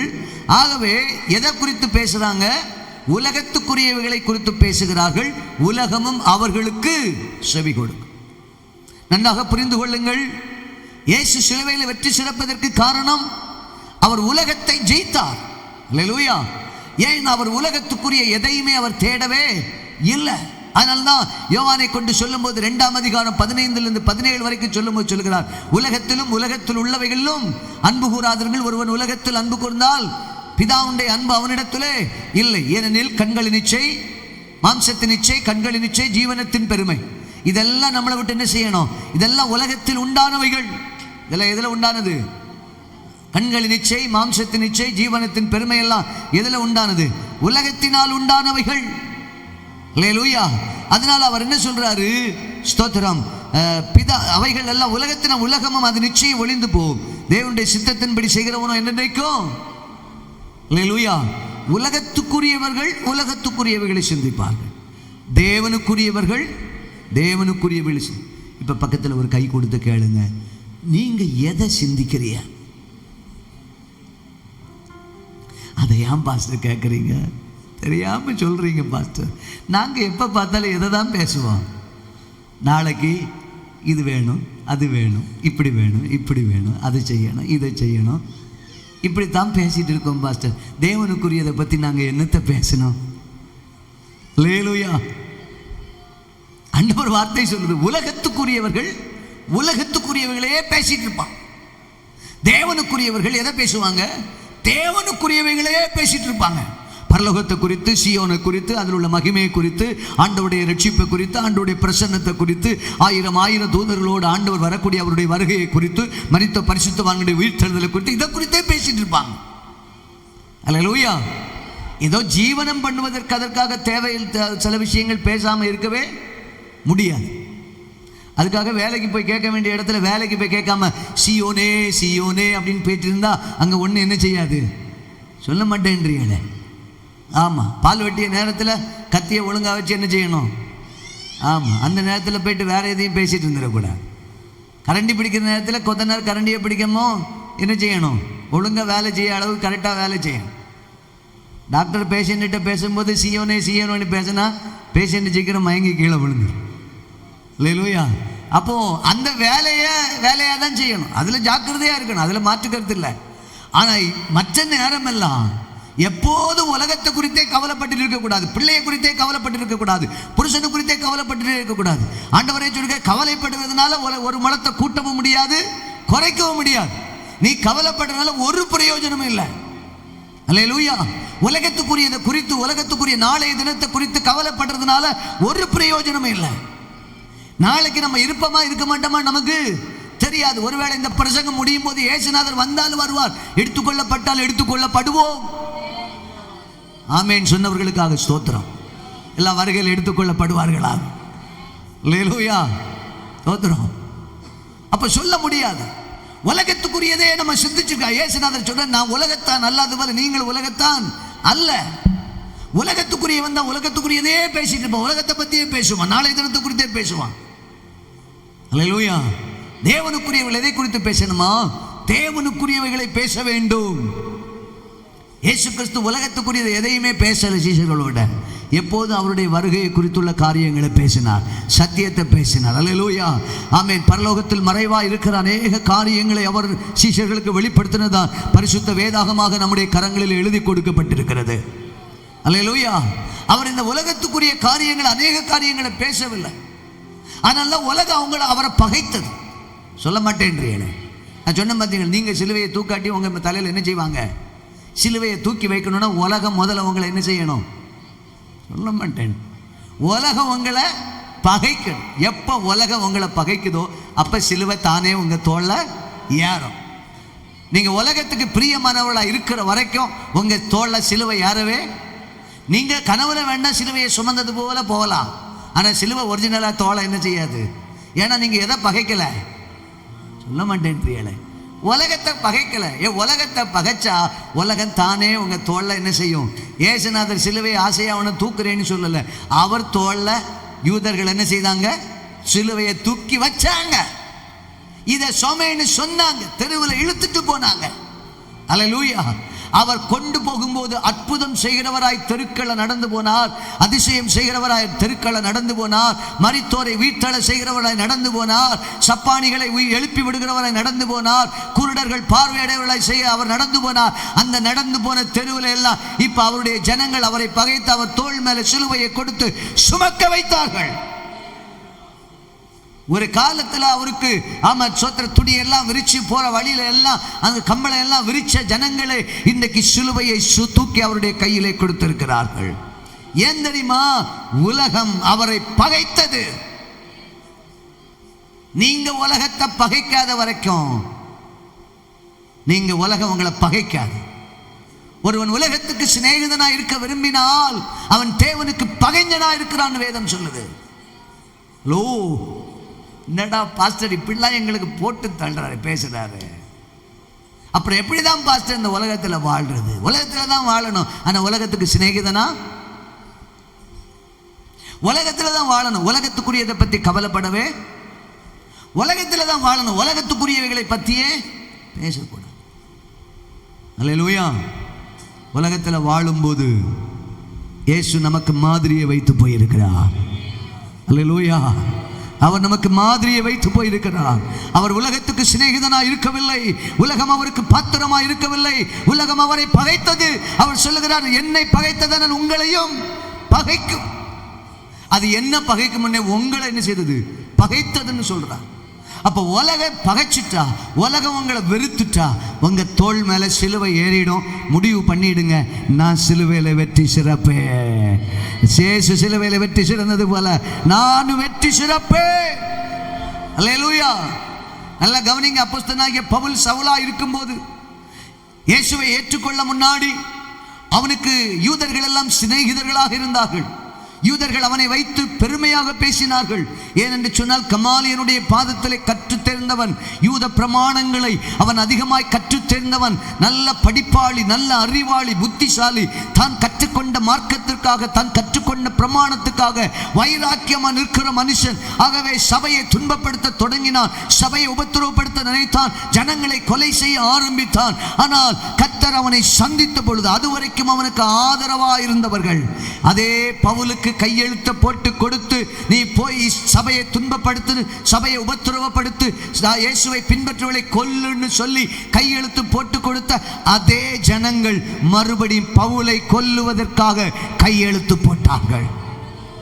அல்லேலூயா. அவன் உலகத்துக்கு சிநேகிதனா இருந்த போது பவுலுக்கு உலகம் சிநேகிதனா இருந்துச்சு. ஆனா எப்ப இயேசுவுக்கு சிநேகிதனா மாறினானோ அப்ப உலகம் அவனை பகைக்க ஆரம்பித்தது. அல்லேலூயா. அதனால சொல்லுகிறான், நான் கிறிஸ்துவுடனே கூட சிலுவையில் அறையுண்டிருக்கிறேன். இனி நான் அல்ல, எனக்குள் கிறிஸ்துவே பிழைத்திருக்கிறார். எனக்காக அவர் சிலுவையில் அறையுண்டது போல உலகத்துக்காக நான் சிலுவையில் அறையுண்டிருக்கிறேன். அந்த வார்த்தை வரணுங்க நமக்குள்ள. அது வரணும்னா உலகத்தை நம்ம கொஞ்சம் பகைக்கணும். அதனால ரோமர் 12:2 சொல்றாரு, இந்த பிரபஞ்சத்திற்கு ஒத்த வேஷம் தரிக்க கூடாது. சபை, விசுவாசி, தேவனுடைய பிள்ளை இந்த பிரபஞ்சத்திற்கு ஒத்த வேஷம் போடக்கூடாது. அப்படின்னா என்ன அர்த்தம் சொல்லுங்க? இந்த உலகத்திற்கு ஒத்த வேஷம், உலகத்தினுடைய பழக்க வழக்கங்கள், அஞ்ஞானிகள் செய்கிறது போல நீங்கள் என்ன செய்யக்கூடாது? செய்யக்கூடாது. அஞ்ஞானிகள் செய்கிறது வேற, தேவனுடைய பிள்ளைகள் செய்யறது வேற. அஞ்ஞானிகள் தேவனுக்குரியவர்கள் அல்ல, தேவனுடைய ராஜ்யத்துக்குரியவர்கள் அல்ல. ஆனால் தேவனுடைய பிள்ளைகள் தேவனுக்குரியவர்கள், தேவனுடைய ராஜ்யத்துக்குரியவர்கள். அவர்கள் அஞ்ஞானிகளைப் போல வாழக்கூடாது. அதனால தான் பழைய பரிசுத்தவான்கள் எல்லாரும், அஞ்ஞானிகள் பூ வைப்பார்கள், நம்ம என்ன செய்ய மாட்டோம்? பூ வைக்க மாட்டோம். அஞ்ஞானிகள் பொட்டு வைப்பார்கள், நம்ம என்ன செய்ய மாட்டோம்? பொட்டு வைக்க மாட்டோம். அஞ்ஞானிகள் பழக்க வழக்கங்கள் நிறைய வைப்பார்கள், நம்ம என்ன செய்கிறது இல்லை? வைக்கிறது இல்லை. சொல்ல மாட்டேன்றீங்க, ஒரு மாதிரியா முழிக்கிறிய. எங்கள் பாஸ்டர் நாங்கள் அதெல்லாம் விட்டுட்டு எப்படி பாஸ்டர், எங்களுக்கு அதான பாஸ்டர் கஷ்டமாக இருக்குது. அப்படி தானே மனசில் நினைக்கிறிய? சொல்ல மாட்டேன்றீங்களே. உலகத்தில் வாழும்போது எப்படி பாஸ்டர், எல்லாரையும் அட்ஜஸ்ட் பண்ணி தானே பாஸ்டர் போகணும். இப்படிலாம் சுவர்ண எப்படி பாஸ்டர், உலகத்திற்கு ஒத்த வேஷம் தெரியாமல் இருக்க எப்படி பாஸ்டர், அதெல்லாம் கஷ்டம் பாஸ்டர். அல்லேலூயா. வராதே. ஆமாம், அது எப்படி வரும்? ஏன்னா நம்ம எப்படி தான் வாழ்கிறோம். சொல்ல மாட்டேன். இந்த பிரபஞ்சத்துக்கு ஒத்த வேஷம். பவுல் சொல்கிறான், எல்லாம் எனக்கு எப்படி இருக்காது, தகுதியாக இருக்காது. தகுதியாக இருக்கிறத நீங்கள் அனுபவிங்க, தப்பே கிடையாது. உங்களுக்கு தகுதி இல்லாத ஒன்றை நீங்கள் என்ன செய்யாதீங்க. அதுதான் இந்த உலகத்திற்கு ஒத்த வேஷம்னு சொல்லக்கூடிய. இந்த பிரபஞ்சத்திற்கு ஒத்த வேஷம் அஞ்ஞானிகள் செய்கிற மூட பழக்க வழக்கங்கள் நீங்கள் செய்யக்கூடாது. சொல்ல மாட்டேன். அவங்க கல்லறையில் கொண்டு போய் என்ன வைப்பாங்க, சட்டி வச்சு பாலை காய்ப்பாங்க. நீங்கள் காய்க்க வேண்டிய அவசியமே இல்லை. ஏன் எது காய்க்கணும்? உயிரோடு இருக்க காலத்தில் நல்லா பால் ஊற்றி தண்ணி ஊற்றி குளிப்பாட்டி சோப்பு போட்டு சாப்பாடு கொடுத்து ஆகாரம் கொடுத்து கவனிக்கணும். செத்த பிற கல்லறையில் போய் பால் காய்ச்சி ஏதாவது பிரயோஜனம் உண்டா? ஏன் தங்கச்சி? ஒன்றும் கிடையாது. ஒன்றும் கிடைக்க போகிறதில்ல. சொல்ல மாட்டேன்றீங்களே. அது ஒரு மூட பழக்க வழக்கம். கல்லறை பிரதிஷ்டை. கல்லறையில் போய் ஜெபிக்கிறது வேற, கல்லறையை பார்க்க போகிறது வேற. ஏன்னா இயேசு கிறிஸ்துவுடைய கல்லறையை பார்க்க ஸ்திரீகள் என்ன செய்தாங்க, போன. அதெல்லாம் தப்பு கிடையாது. கல்லறையை பார்க்க போகிறது தப்பு கிடையாது. நீங்கள் பார்க்க போகணும், நமக்கு ஞாபகம் வேணும். ஆனால் மூட பழக்க வழக்கங்களுக்கு ஏற்றாற் போல் நம்ம அங்கேயே போய் ஒரு பாத்திரத்தை சட்டியை வச்சு என்ன செய்யக்கூடாது. அதுதான் மூட பழக்கம்னு சொன்னேன். அஞ்ஞானிகள் செய்கிறது போல் எல்லா காரியத்தையும் நம்ம செய்யக்கூடாது. ஒரு திருமணமாகட்டும், நம்ம கொஞ்சம் வித்தியாசம் காட்டணும். இல்லையா? ஒரு ஒரு வீட்டில் ஒரு ஃபங்க்ஷன் ஆகட்டும், ஒரு வித்தியாசம் காட்டும். உங்கள் நடை உடை பாவனை எல்லாத்துலேயும் என்ன இருக்கணும், ஒரு வித்தியாசம். அஞ்ஞானிகள் உடுத்துவது போலெல்லாம் நம்ம உடுத்துட்டு போயிடக்கூடாது. நம்ம கொஞ்சம் வித்தியாசம் காட்டணும். அல்லேலூயா. சொல்ல மாட்டேன்றீங்களே. ஆமாம், அதுதான் இந்த பிரபஞ்சத்திற்கு ஒத்த வேஷம் தெரியா. நான் கொஞ்சம் மூடி பொதிஞ்சு அப்படி சொல்லியிருக்கேன், புரிஞ்சு நீங்கள் எடுத்துடணும். ராமன் சொல்ல மாட்டேன்றீங்க. ஆமாம், நான் அப்படி பொத்தும் பொது அப்படியே சொல்லுவேன். நீங்கள் கொஞ்சம் ஆழமாக போய் என்ன செய்யணும், அப்படியே அதை புரிஞ்சு எடுத்துக்கணும். கர்த்தர் ஆசீர்வதிப்பார். ஆமென். சொல்ல மாட்டேன்றீங்க. அப்போ நாம் இந்த உலகத்துக்குரியவர்கள் அல்ல. இயேசு சொன்ன, நான் இந்த உலகத்துக்குரியவன் அல்ல. உலகம் எனக்கு என்ன செய்யலை, பாத்திரமா இருக்கல. எபிரேயர் 11 அதிகாரம் வாசிங்க பார்க்கலாம். எபிரேயர் 11 அதிகாரம் 36வது வசனத்தில் என்ன சொல்கிறார் பாருங்க. விசுவாச வீரர்களை குறித்து சொல்லும்போது அவர் சொல்லுகிறார், உலகம் அவர்களுக்கு பாத்திரமாய். எபிரேயர் 11:38 மன்னிக்கவும், உபாகமம் 11:38. உலகம் அவர்களுக்கு பாத்திரமாய் இருக்கவில்லை. அவர்கள் வனாந்தரங்களிலேயும் மலைகளிலேயும் குகைகளிலேயும் பூமியின் வெடுப்புகளிலேயும் சிதறுண்டலைந்தார்கள். அல்லேலூயா. சொல்லுங்க பார்க்கலாம். விசுவாச வீரர்களுக்கு எது பாத்திரமாய் இருக்கவில்லை? சொல்லுங்க. உலகம் அவர்களுக்கு பாத்திரமா இருக்கவில்லை. ஒரு விசுவாச வீரனா நீங்க வாழ்ந்துட்டீங்கன்னா உலகம் உங்களுக்கு எப்படி இருக்காது, பாத்திரமா இருக்காது. உலகம் உங்களை நேசிக்காது. ஒரு அல்லேலூயா சொல்லுங்களேன். ஒரு அல்லேலூயா சொல்லுங்க. இன்னும் சத்தமா ஒரு அல்லேலூயா சொல்லுங்க. பக்கத்துடைய கரங்களை குலுக்கி சொல்லுங்க, கர்த்தர் நல்லவர். அல்லேலூயா. உலகம் அவர்களுக்கு எப்படி இருக்கல, பாத்திரமா இருக்கல. நீங்க உலகத்துக்கு சிநேகிதனா இருந்தால் உலகம் உங்களுக்கு பாத்திரமா இருக்கும். உலகத்தில் உள்ளவர்கள் உங்களை நேசிப்பார்கள். அல்லேலூயா. உலகத்துக்குரியவர்களா அல்லாது இருக்கும்போது உலகம் உங்களுக்கு பாத்திரமா இருக்காது. நீங்க உலகத்தை ஜெயிக்கணும். அதனால தான் யோவானுக்கு சொல்லும்போது சொல்லுங்க. 1 யோவான் 5ஆம் அதிகாரம் 4-5 வசனத்தை வாசிக்கலாம். 1 யோவான் 5ஆம் அதிகாரம் 4-5. தேவனால் பிறப்பதெல்லாம் உலகத்தை ஜெயிக்கும். நம்முடைய விசுவாசமே உலகத்தை ஜெயிக்கிற ஜெயம். இயேசுவானவர் தேவனுடைய குமாரன் என்று விசுவாசிக்கிறவனை அன்றி உலகத்தை ஜெயிக்கிறவன் யார்? உலகத்தை ஜெயிக்கணும்னா நம்ம என்ன செய்யணும் தெரியுமா? தேவனால பிறந்திருக்கும். பைபிள் சொல்ல, தேவனால் பிறப்பதெல்லாம் உலகத்தை ஜெயிக்கும். நீங்க தேவனால் மறுபடியும் பிறந்த அனுபவத்தில் இருந்தால் நிச்சயம் நீங்கள் உலகத்தை என்ன செய்வீர்கள், ஜெயிப்பீர்கள். அல்லேலூயா. 2வது சொல்லுகிறார், உங்கள் விசுவாசமே உலகத்தை ஜெயிக்கிற ஜெயம். உங்களுக்குள்ள விசுவாசம் இருந்தால் நிச்சயம் நீங்க உலகத்தை என்ன செய்ய முடியும், ஜெயிக்க முடியும். அடுத்து சொல்கிறார், தேவனுடைய குமாரனை விசுவாசிக்கிறவனை அன்றி உலகத்தை ஜெயிப்பவன் யார்? தேவனுடைய குமாரனுடைய விலையேற பெற்ற இரத்தத்தால் என் பாவம் மன்னிக்கப்பட்டது, நான் உலகத்தை ஜெயித்தேன் என்று விசுவாசித்தால் நீங்கள் நிச்சயம் உலகத்தை ஜெயிப்பீர்கள். அல்லேலூயா, அல்லேலூயா. தேவனால் பிறந்த மனுஷனால தான் உலகத்தை ஜெயிக்க முடியும்.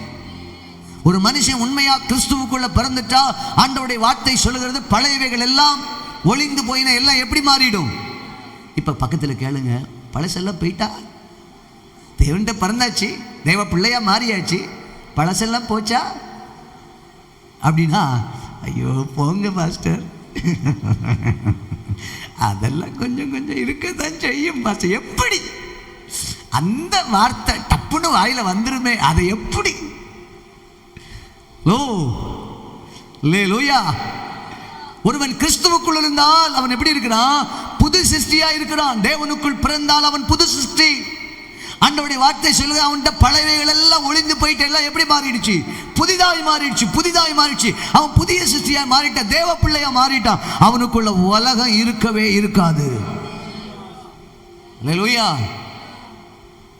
அவனுக்குள்ள உலகம் இருக்கவே இருக்காது. அவன் உலகத்தை சிலுவையில் அரைச்சிடுவான். பவுல் சொல்லும்போது சொல்லுங்க, கலாத்தியர் 6:14 சொல்லுகிறான்ல, அதனுடைய ஆசை இச்சைகளை எல்லாம் நான் சிலுவையில் என்ன செய்திருக்கிறேன்? அறையுண்டிருக்கிறேன். இந்த காலவெளியில் ஆவியானவர் சொல்லுகிறார், சிலுவையை சுமக்க முன்னாடி, சிலுவையில் அறையப்பட முன்னாடி, சிலுவையில் வெற்றி சிறக்க முன்னாடி இயேசு உலகத்தை ஜெயித்தார். உலகத்தை ஜெயிக்காம சிலுவையை சுமக்கவே. நீங்க உலகத்துக்கு சிநேகிதனா இருந்தால் ஒரு நாளும் உங்க தோளை சிலுவையை தூக்கி விட மாட்டாங்க. சொல்ல மாட்டேன்றீங்களே. எந்த அப்பாவாவது பிள்ளைக்கு தலையில 50 கிலோ சுமையை தூக்கி விட நினைப்போம்? நம்ம எதிர்மா நினைப்போம், நான் சுமந்தாலும் பரவாயில்ல, என் பிள்ளை என்ன செய்யக்கூடாது. ஆனால் எப்போ அந்த பிள்ளை அப்பனுக்கு விரோதமாக பேசுமோ அப்போ அப்பா நினைப்பாரு, இதுக்கு கொஞ்சம் பாடம் படிப்பிச்சு கொடுக்கணும், இவன் தலையில் என்ன செய்யணும். ஆமாம், அதே மாதிரி தான் உலகமும். உங்கள் தலையில் சிலுவையை தூக்கி வைக்கணும்னா நீங்கள் உலகத்துக்கு பாத்திரமாக இருக்கக்கூடாது. உலக சிநேகம் உங்களுக்குள்ள இருக்கக்கூடாது. நீங்கள் உலகத்துக்கு பாத்திரவான்களாக இருந்தால் உலகம் உங்களை சிநேகிக்கும். நீங்கள் உலகத்தை வெறுக்க ஆரம்பிச்சிங்கன்னா, உலகத்தான் அல்ல என்ற சிந்தையிலே உலகத்துக்கும் எனக்கும் வித்தியாசம் இருக்கிறது என்று நீங்கள் நினைத்து உங்கள் வாழ்க்கையை வாழ ஆரம்பித்து விட்டால் நிச்சயம் சிலுவை உங்கள் தோள் மேல் ஏறும். நீங்கள் சிலுவையை சுமப்பீர்கள், நீங்கள் சிலுவையில் அறையப்படுவீர்கள், நீங்கள் நிச்சயமாய் சிலுவையில் வெற்றி சிறப்பீர்கள், நீங்கள் உயிர் தொழுவீர்கள், நித்திய நித்திய காலமாய் யுக யுகமாய் பரலோகத்தில் தேவனோடு கூட வாழ்வீர்கள். அல்லேலூயா. இயேசு பரலோகத்துக்கு பரமேறி போனதுக்கு காரணம் அதுதாங்க. அல்லேலூயா. அவர் உலகத்தை ஜெயித்தார். தேவனால் பிறப்பதெல்லாம் உலகத்தை ஜெயிக்கும். உங்க விசுவாசமே உலகத்தை ஜெயிக்கிற ஜெயம். நம்ம எல்லாம் உலகத்தை சில நேரம் அவங்க என்ன சொல்லுவாங்களோ, இவங்க என்ன சொல்லுவாங்களோ, ஹலோ அவங்க என்ன சொன்னா என்ன, இவங்க என்ன சொன்னா என்ன, நம்ம உலகத்தை என்ன செய்யணும்? ஜெயிக்கணும். உலகம் பகைச்சாலும் பிரச்சனை இல்லைன்னு கிறிஸ்துவுக்குள்ள வாழ பிரயாசப்படுங்க. கர்த்தர் உங்களை ஆசீர்வதிப்பான். ரெண்டாவது எதை ஜெயிக்கணும் அப்படின்னா, வாசிங்க ரோமர் 8ஆம் அதிகாரம். ரோமர் 8ஆம் அதிகாரம் வாசிப்போம். ரோமர் 8ஆம் அதிகாரம் 3வது வசனத்தை வாசிக்கலாம். ரோமர் 8:3. அதெப்படியெனில் மாம்சத்தினாலே பலவீனமாயிருந்த நியாயப்பிரமாணம் செய்யக்கூடாததை தேவனே செய்யும்படிக்கு தம்முடைய குமாரனை பாவ மாம்சத்தின் சாயலாகவும் பாவத்தை போக்கும் பலியாகவும் அனுப்பி மாம்சத்திலே பாவத்தை ஆக்கினைக்குள்ளாக தீர்த்தார். அல்லேலூயா. மாம்சத்திலே பாவத்தை ஆக்கினைக்குள்ளாக தீர்த்தார். அடுத்தது நீங்க ஜெயிக்க வேண்டியது பாவத்தை ஜெயிக்கணும். எதை ஜெயிக்கணும்? முதலாவது உலகத்தை ஜெயிக்கணும். ரெண்டாவது பாவத்தில் ஜெயிக்கணும். மாம்சத்தில் என்ன இருக்குது? பாவம் இருக்கு. சங்கீதம் 51:5 தாவீது சொல்லும்போது சொல்கிறான், என் தாய் என்னை பாவத்திலே கர்ப்பம் தரித்தாள், நான் துக்குணத்தில் உருவான மனுஷன். என் தாய் எதில் என்னை கர்ப்பம் தரித்திருக்கிறாள்? பாவத்திலே கர்ப்பம் தரித்து. அப்படி என்றால் இந்த உலகத்தில் பிறக்கிற ஒவ்வொரு மனுஷனும் பாவத்தில் பிறக்கிறான், பாவத்தில் வாழ்கிறான். எப்பொழுது இயேசுவுக்குள் வருகிறானோ அப்பொழுது அவன் பாவியல்ல, பாவத்தில் வாழ்கிறவன் அல்ல, பரிசுத்தமாக்கப்பட்டவனாய் மாறுகிறான். அல்லேலூயா. இதை இயேசு ஜெயித்தார். இயேசு மாம்சத்தில் பாவத்தை ஆக்கினைக்குள்ளாக சொல்லுங்க தீர்த்தார். நம் பாவத்தை அவர் பாவம் இல்லாதவர், பாவம் செய்யாதவர். ஆனாலும் அவருடைய சரீரம் 100% மாம்ச சரீரம். சொல்ல மாட்டேன்றீங்க. அவருடைய சரீரம் எப்படிப்பட்ட சரீரம்? ரத்தம் வந்துச்சா இல்லையா? சொல்லுங்க. வலிச்சுதா இல்லையா? அழுதாரா இல்லையா? கண்ணீர் விட்டாரா இல்லையா? பசி இருந்துச்சா இல்லையா? இருந்துச்சு. அல்லேலூயா. தாகம் இருந்துச்சா இல்லையா? எல்லாம் இருந்துச்சு. நமக்கு என்ன இருந்துச்சு? அதெல்லாம் அவருக்கு இருந்துச்சு. அவர் 100% மனுஷ சாயலாய் மாறினார், மனுஷ ரூபமாக இருந்தார், மனிதனுடைய சரீரத்தை பெற்றவராக இருந்தார். ஆனால் அதே நேரம் 100% அவர் தெய்வீகமாகவும் இருந்தார். அல்லேலூயா. அவரிடத்தில் பாவமே இல்லை. ஆனால் அவர் சொல்றாரு, மாம்சத்திலே பாவத்தை ஆக்கினைக்குள்ளாக தீர்த்து விட்டார். அல்லேலூயா. நம்முடைய பாவங்களுக்காக அவருடைய சரீரத்தை அவர் பலியாக ஒப்பு கொடுத்தார். அவருடைய மாம்சத்தை நம்முடைய பாவத்திற்காக, ரட்சிப்புக்காக, விடுதலைக்காக அவருடைய மாம்சத்தை நமக்காக பலியாக கொடுத்தார். அல்லேலூயா. அதே போல நாமும் நம்முடைய மாம்சத்தை ஆண்டவருக்கு பலியாக ஒப்பு கொடுக்கணும். அல்லேலூயா. அதனால்தான் ரோமர்ல வாசிக்கிறோம் 12:1 நீங்கள் உங்கள் சரீரங்களை ஆண்டவருக்கு எப்படி கொடுக்கணும்? பரிசுத்த ஜீவ பலியாக. எப்படி கொடுக்கணும்? வாசிங்க. அப்படி இருக்க சகோதரரே, நீங்கள் உங்கள் சரீரங்களை பரிசுத்தம் தேவனுக்கு பிரியமான ஜீவ பலியாக ஒப்பு கொடுக்கணும். பக்கத்துல கை கொடுத்து கேளுங்க, உங்க சரீரத்துல பாவம் இருக்கா இல்லையா? கேளுங்க. ஒருத்தர் மனசுல நினைக்கிறார், இதெல்லாம் கேட்கவா செய்யணும் பாஸ்டர், எக்கச்சக்கமா இருக்கு. எப்படி இருக்கு? இப்ப எல்லாம் சுகர் இருக்கான்னு கேட்டா சில ஆட்கள் சொல்லுவோம் எக்கச்சக்கமா இருக்கு. இப்ப நம்ம கேட்போம் பாவம் இருக்கான்னு கேட்டா சிலர் மனசுல தோணும் எக்கச்சக்கமா இருக்கு. அதெல்லாம் இல்லாம இருக்குமா பாஸ்டர்? என்னதான் இருந்தாலும் மனுஷனா எல்லாம் இருக்கேன், கொஞ்சம் கொஞ்சம் இருக்க தானே செய்யும். ஆமே, சொல்ல மாட்டேன்றீங்க. கொஞ்சம் கொஞ்சம் இருக்கும். இருக்கிறத அப்பப்ப ஜெயிச்சுட்டே இருக்கணும். இல்லைன்னு சொல்ல முடியாது, ஆனா இருக்கும். இருக்கிறத என்ன செய்யணும்? பாவத்தை ஜெயிக்கணும். சொல்ல மாட்டேன்றீங்க. அல்லேலூயா சொல்லுங்க. அதை அழிக்க கற்றுக்கொள்ளணும். பவுல் அதை தெளிவா சொல்லிட்டான். எனக்கு சில நேரம் அந்த வசனத்தை எல்லாம் படிக்கும்போது அப்பா என்ன மாதிரி ஒரு வாழ்க்கை பவுல்கிட்ட இருந்திருக்கு அப்படின்னு தோணும். வாசிங்க அந்த 6 வசனத்தை. 6ஆம் அதிகாரம் நம்ம ரோமர் 6:7 படிப்போம். 6:6 7 படிப்போம். நாம் இனி பாவத்துக்கு ஊழியம் செய்யாதபடிக்கு பாவ சரீரம் ஒளிந்து போகும் பொருட்டாக நம்முடைய பழைய மனுஷன் அவரோட கூட சிலுவையில் அறையப்பட்டதென்று அறிந்திருக்கிறோம். மரித்தவன் பாவத்துக்கு நீங்கி விடுதலையாக்கப்பட்டிருக்கிறானே. நம்ம என்ன சரீரத்துக்கு ஊழியம் செய்யக்கூடாது? பாவ சரீரத்திற்கு ஊழியம் செய்யக்கூடாது. அதுக்கு முன்னாடி சொல்ற பாவத்துக்கு ஊழியம் செய்யாதபடிக்கு பாவ சரீரம் ஒளிந்து போகும். நல்லா கவனிங்க. பவுல் இந்த வார்த்தையை சொல்லும்போது சொன்னான், நாம் இனி பாவத்துக்கு ஊழியம் செய்யக்கூடாது. அப்போ பாவம் நமக்குள்ள இருக்குது, ஆனா பாவத்துக்கு ஊழியம் செய்கிறது யாரு? புரியலையோ? அந்த வசனத்தை மறுபடியும் படிங்க. 5:6 நாம் இனி பாவத்துக்கு ஊழியம் செய்யாது. நம்முடைய சரீரத்தில் என்ன இருக்குது? பாவம் இருக்கு. அந்த பாவத்துக்கு ஊழியம் செய்கிறது யாரு? நம்ம செய்யாம இருந்தா அந்த பாவம் நமக்குள்ள தலை தூக்கவே. அதை கீழே சொல்றான் பாருங்க. இன்னும் கீழே உங்களுக்கு கொஞ்சம் இன்னும் இன்ட்ரெஸ்டா காட்டி தரேன். 12ஆம் வசனம் படிங்க. 6:12 ஆகையால் நீங்கள் சரீர இச்சைகளின்படி பாவத்திற்கு கீழ்ப்படியத்தக்கதாக சாவுக்கு ஏதுவான சரீரங்களை உங்கள் சரீரத்தில் பாவம் ஆளாதிருப்பதாக நீங்கள் உங்கள் அவயவங்களை அநீதியின் ஆயுதங்களாக பாவத்திற்கு ஒப்புக்கொடாமல் உங்களை மரித்தோர்ந்து பிழைத்திருக்கிறவர்களாக தேவனுக்கு ஒப்பு கொடுத்து உங்கள் அவயவங்களை நீதிக்குரிய ஆயுதங்களாக தேவனுக்கு ஒப்பு கொடுங்கள். அல்லேலூயா சொல்லுங்களேன். நம்ம சரீரத்தில் பாவம் இருக்குது. இந்த பாவ சரீரத்தில் நம்முடைய அவயவங்களை பாவம் செய்வதற்கு நம்ம ஒப்பு கொடுக்காம, மாறாக எதுக்கு ஒப்பு கொடுக்கணுமா? தேவனுடைய நீதிக்குரிய ஆயுதங்களாக நம்முடைய சரீரத்தை ஒப்பு கொடுக்க வேண்டும். அல்லேலூயா. அப்படி ஒப்பு கொடுத்துட்டோம்னா இந்த சரீரத்தில் பாவம் ஆளுகை செய்யாது. சொல்ல மாட்டேன்றீங்க. நம்ம நினைச்சா பாவம் செய்யணும்னா செய்யலாம், பாவம் செய்யக்கூடாது நினைச்சா பாவம் செய்யாம இருக்கலாமா? இருக்கக்கூடாதா? இருக்கலாம். ஆனால் ஒரு மனுஷனுக்குள்ள பாவம் இருந்துச்சுன்னா அவனை எப்போவுமே நடுநிலையாக நிற்க வச்சு பேலன்ஸ் பண்ணிகிட்டே இருக்கும்.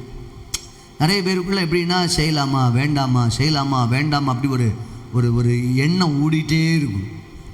அல்லேலூயா. நமக்கு தெரியும் இது பாவம், இது செய்யக்கூடாதுன்னு தெரியும்.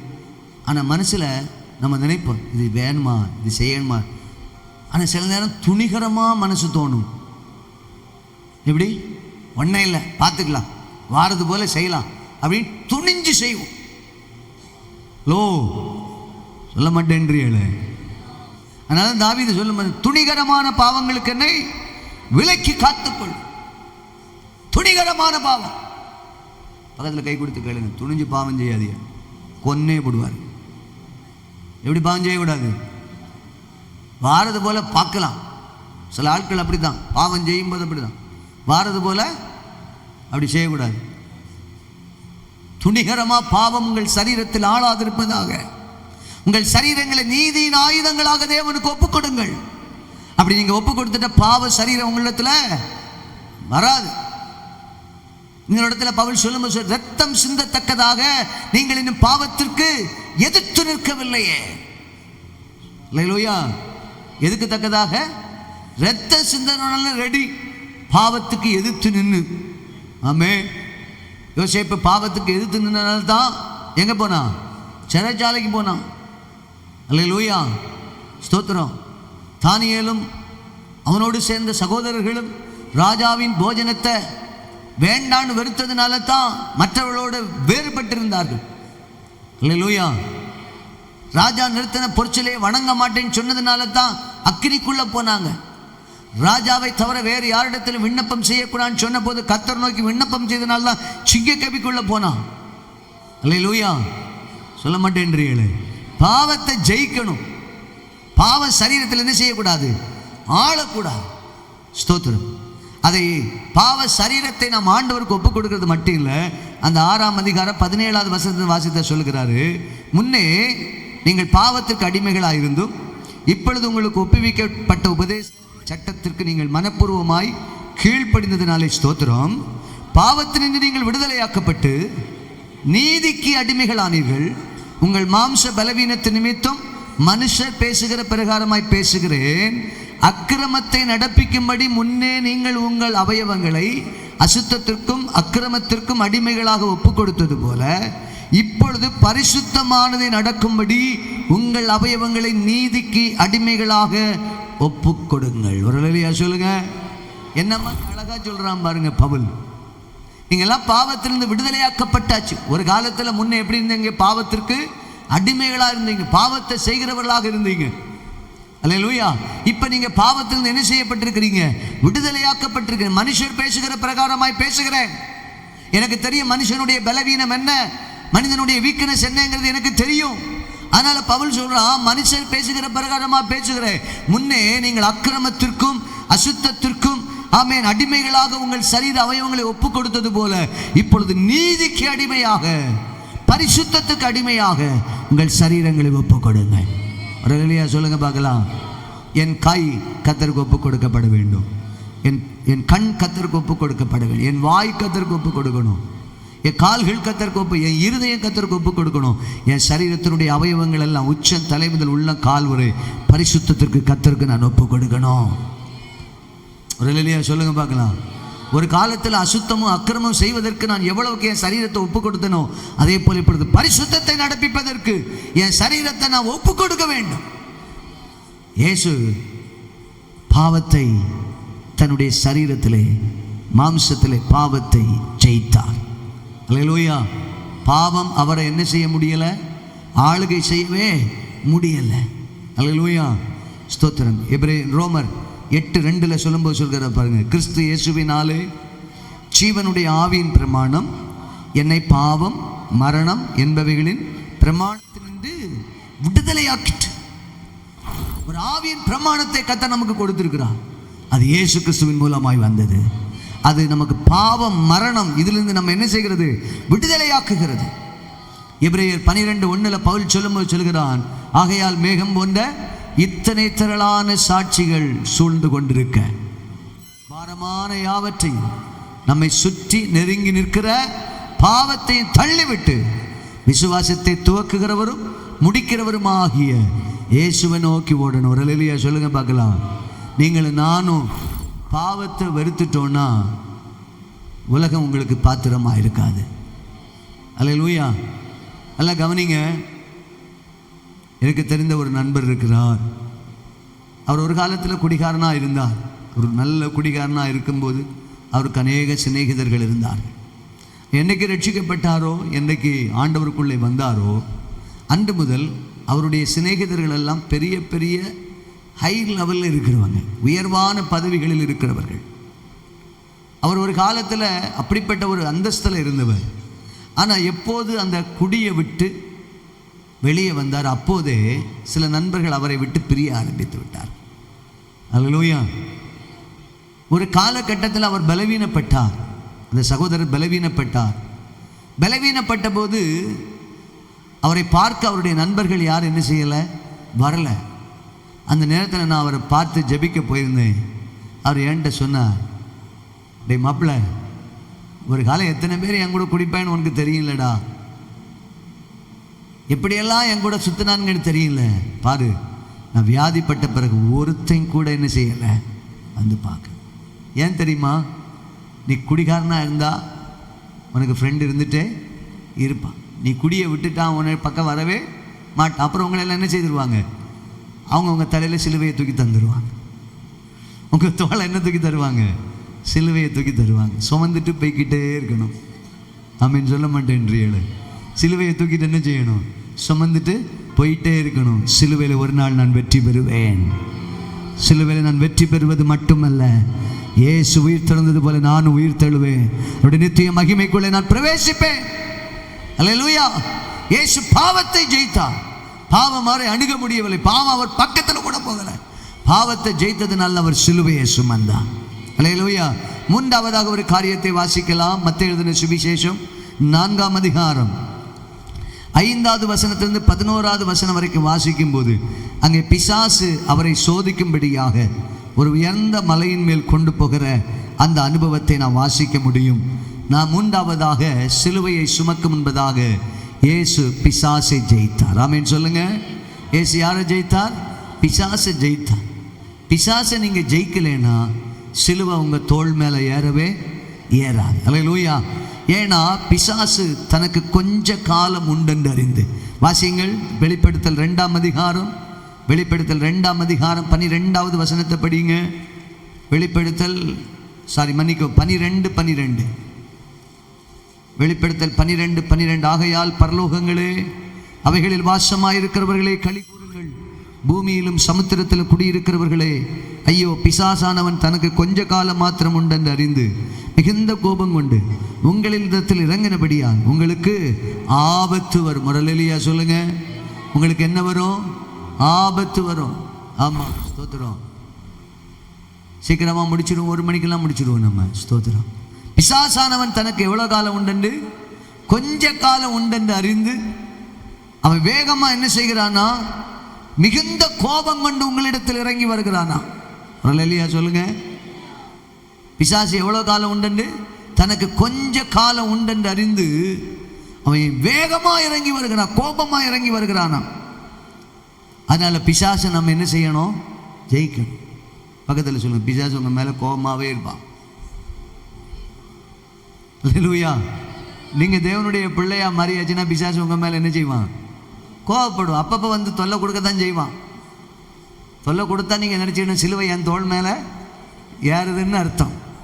தொல்லை கொடுக்கலைன்னா உங்களுக்கு என்ன? இன்னும் கொஞ்சம் உறங்கட்டும், இன்னும் கொஞ்சம் கை முடக்கி கொண்டு நித்திரை செய்யட்டும் என்பாயோ, உன் தரித்திரம் எப்படி வரும்? ஆமாம், பிசாசை நீங்கள் ஜெயிக்காத வரைக்கும் சிலுவை தோலை என்ன செய்யாது, ஏறாது. பிசாசுக்கு நீங்கள் நண்பனாக இருக்கிற வரைக்கும் பிசாசு அவன் உங்களுக்கு சிலுவையை என்ன செய்ய மாட்டான். நீங்கள் எப்போ அவனுக்கு எதிராளியாய் மாறுகிறீர்களோ அப்போ பிசாசு உங்களுக்கு எதிராளி அனுப்பான். அப்போ சிலுவையை தூக்கி உங்கள் தோள் மேலே வைப்பான். அவன் நினைப்ப இவன் தோளில் சிலுவையை தூக்கி கொடுத்துட்டா நம்ம ஜெயிச்சிட்டோன்னு நினைச்சான். இயேசுடைய சிலுவையை, இயேசுவின் தோள் மேலே சிலுவையை கொடுத்தவன பிசாசு நினைச்சிருப்பான், ஆஹா ஆஹா, ஓ என்னை அழிக்க வந்த இயேசுக்கு மேலே இப்போ என்ன ஏறி இருக்கு சொல்லுங்க, சிலுவை ஏறி இருக்கு. சிலுவையை சுமக்க போறான், சிலுவையில் அறையப்பட போறான், இவன் சாவ போறான். அவனுக்கு தெரியாது இவர் உயிர் தள்ள போறாருன்னு. அல்லேலூயா. சிலுவையில தான் சாத்தானுடைய தலையை நசுக்க போறாருங்கிறத இவன் தெரியாமலே இருந்துட்டான். அல்லேலூயா. அதனால அவன் சிலுவையில இயேசு சிலுவையை சுமக்கிறத பார்த்துட்டு சந்தோஷப்பட்டான். ஆனா இயேசுவுக்கு தெரியும், சாத்தானே என் சிலுவையை தூக்கி வச்சிட்ட இல்ல, இந்த சிலுவைக்கு கீழே தான் உனக்கு அழிவு இருக்கிறது. இந்த சிலுவையில தான் உன் தலையை நான் நசுக்க போகிறேன், உன்னை நான் அழிக்க போகிறேன். அல்லேலூயா. இன்னைக்கு ஆண்டவர் சொல்றாரு, இந்த பிசாசை நீங்க ஜெயிக்காத வரைக்கும் அவன் உங்க தோள் மேல சிலுவையை வைக்க மாட்டான். நீங்க சிலுவையை சுமக்கணும்னா பிசாசை ஜெயிக்கணும், பிசாசை ஜெயிக்கணும். அவன் கொஞ்ச காலம் உண்டுன்னு சொல்லி கோபமா இறங்கி வருகிறான். வெளிப்படுத்தல் 2:10 சொல்லுகிறது, நீ படப்போகிற பாடுகளை குறித்து எவ்வளவு வேணும் பயப்படாதே. அடுத்து, நீ சோதிக்கப்படும் பொருட்டாக, இதோ நீங்கள் சோதிக்கப்படும் பொருட்டாக பிசாசானவன் உங்களில் சிலரை காவலில் போடுவான், 10 நாள் உபத்திரவப்படுவீர்கள். ஆகில நீ மரண பரியந்த உண்மையாயிரு, அப்பொழுது ஜீவ கிரீடத்தை உனக்கு தரும். அல்லேலூயா. சொல்லலாம். எத்தனை நாள் உபத்திரவப்படுத்துவான்? பக்கத்தில் கை விழுங்க. பிசாசா 10 நாள் தான். பயப்படாதுங்க. அல்லேலூயா. அப்படி போராட்டத்தை கொண்டு தருவான், உபத்திரவத்தை தருவான். முதுகை பிடிச்சு பார்ப்பான், கையை பிடிச்சு பார்ப்பான், தலையை பிடிச்சு பார்ப்பான், எங்கெங்கேயோ பிடிச்சு பார்ப்பான். ஒன்றும் ஜெயிக்க முடியாது. இல்லையா? சொல்ல மாட்டேன்றிய. அவன் பிடிச்சு பார்த்துட்டு கடைசி அவன் தோற்றே போயிடுவான். அல்லேலூயா. இயேசுவுக்கு சிலுவையை தூக்கி கொடுத்தோன்னு நினைச்சான், சந்தோஷப்பட்டிருப்பான். ஆனால் இயேசுவுக்கு தெரியும், இந்த சிலுவையின் கீழ் தான் சாத்தானின் தலை நசுங்க போகிறது. இந்த சிலுவை என் தோளில் ஏறுகிற வரைக்கும் சாத்தான் இந்த உலகத்தில் கிரியை செய்துட்டே இருப்பான். அல்லேலூயா. அதனால 10 நாள் தான் உபத்திரவப்படுத்தும். உங்கள் சிலரை பிடிச்சி காவல்ல போடுவான், நம்ம பயந்துருவோம். ஹலோ, சாத்தானுக்கு காவல்ல கொஞ்ச நாள் நீங்க என்ன செய்யணும்? சில குடும்பங்கள் பார்த்தீங்கன்னா அப்படி சிறைச்சாலையின் அனுபவத்தில் இருக்குது. சில குடும்பங்கள் எல்லாம் பிசாசு கொஞ்ச நாள் அப்படி சிறையிருப்பை பிடிச்சு வச்சிருப்பான், சிறை பிடித்து வைத்திருப்பான், சிறையிருப்புக்குள்ளே வச்சிருப்பான். அவங்க என்னதான் முண்டி முடைச்சாலும் சிறையிருப்பிலிருந்து என்ன செய்ய முடியாது. யோபுவுக்கு அப்படிதான் சிறை பிடிச்சு வச்சான், கொஞ்ச காலம் பிடிச்சு வச்சான், தனக்கு உண்டானதெல்லாம் அழிச்சு பார்த்தான். ஆனால் யோபுவுக்கு தெரியும், என் சிலுவை என் தோளில் மேல் ஏறிவிட்டது, என் முன்னிலைமையை பார்க்கலும் என் பின்னிலைமையை ஆண்டவர் ஆசீர்வதிப்பார். எதையெல்லாம் இழந்தனோ அதெல்லாம் எனக்கு ஆண்டவர் திரும்ப தருவார். சாத்தான் எதையெல்லாம் கெடுத்தானோ அதையெல்லாம் எனக்கு திரும்ப கர்த்தர் எனக்கு தருவார். அதை அவன் விசுவாசித்தான், நம்பினான். இன்னைக்கு இந்த சிலுவை மரணத்தில் பாடுகளை நினைவாராதல் ஆண்டவர் சொல்றாரு, பிசாசை நீங்க ஜெயிக்க கற்றுக்கொள்ளுங்க. அல்லேலூயா. இயேசுநாதர் அப்படித்தான் சொன்னார், என் நாமத்தினாலே நீங்கள் பிசாசுகளை விசுவாசிக்கிறவங்க நடக்கிற முதல் அற்புதமே எதுதான்? பிசாசுகளை துரத்துறது தான். இதை பாஸ்டர் தான் துரத்துவான்னு சொல்லி நினைச்சிட்டு இருக்காதீங்க, நீங்க துரத்த முடியும். சொல்ல மாட்டேன்றீங்களே, உங்களுக்கு விரோதமாக எழும்புகிற பிசாசை நீங்க துரத்த முடியும், நீங்க ஜெயிக்க முடியும். அல்லேலூயா. சொல்ல மாட்டேன்றீங்களே, நீங்க ஜெயிக்கக்கூடிய கிருபையை, வல்லமையை, வரத்தை கர்த்தர் இந்த காலவெளியில் உங்களுக்கு தந்திருக்கிறார். அல்லேலூயா. பிசாசுகளை துரத்தும் அதிகாரத்தை கர்த்தர் நமக்கு தந்திருக்கிறார். எபிரேயர் 2ஆம் அதிகாரத்தில் படிச்சாங்க, சொல்லப்பட்டிருக்கு, வாசிங்க. எபிரேயர் 2ஆம் அதிகாரம் 14வது 15வது வசனத்தை வாசித்தால் அங்கே பிசாசை ஆண்டவர் எப்படி ஜெயித்தார் பாருங்க. எபிரேயர் 2:14-15, ஆதலால் பிள்ளைகள் மாம்சத்தையும் இரத்தத்தையும் உடையவர்களாக இருக்க அவரும் அவர்களைப் போல மாம்சத்தை இரத்தத்தையும் உடையவரானார். மரணத்துக்கு அதிகாரியாகிய பிசாசானவனை தமது மரணத்தினாலே அழிக்கும்படிக்கு ஜீவகாலமெல்லாம் மரண பயத்தினாலே அடிமைத்தனத்துக்கு உள்ளானவர்கள் யாவரையும் விடுதலை பண்ணும்படி அப்படியானவர்கள். இல்லையா? சொல்லுங்க. மரண பயத்திலிருந்து நம்மை விடுதலையாக்க இயேசு மரணத்தை ஜெயித்தார். ஆமென்.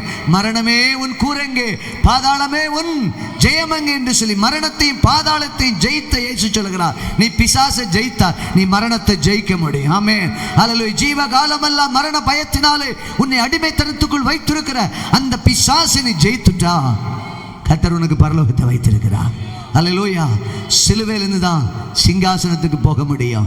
சிலுவையை சுமக்காம யாரும் சிங்காசனத்துக்கு போக முடியாது. இன்னைக்கு ஆண்டவர் சொல்லுகிறார், சிலுவையில் இயேசு வெற்றி சிறந்தார், அந்த சிலுவையை நீங்களும் நானும் சுமந்தாதான் சிங்காசனத்தில் போய் உட்கார முடியும். அல்லேலூயா.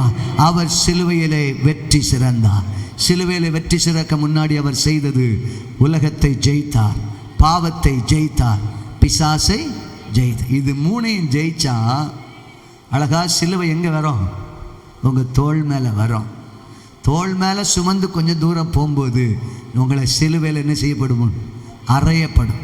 சிலுவையில் அறையப்பட்டவன்னு சொல்லுவீங்க, இனி நான் அல்ல, கிறிஸ்து எனக்குள் பிழைத்திருக்கிறார்.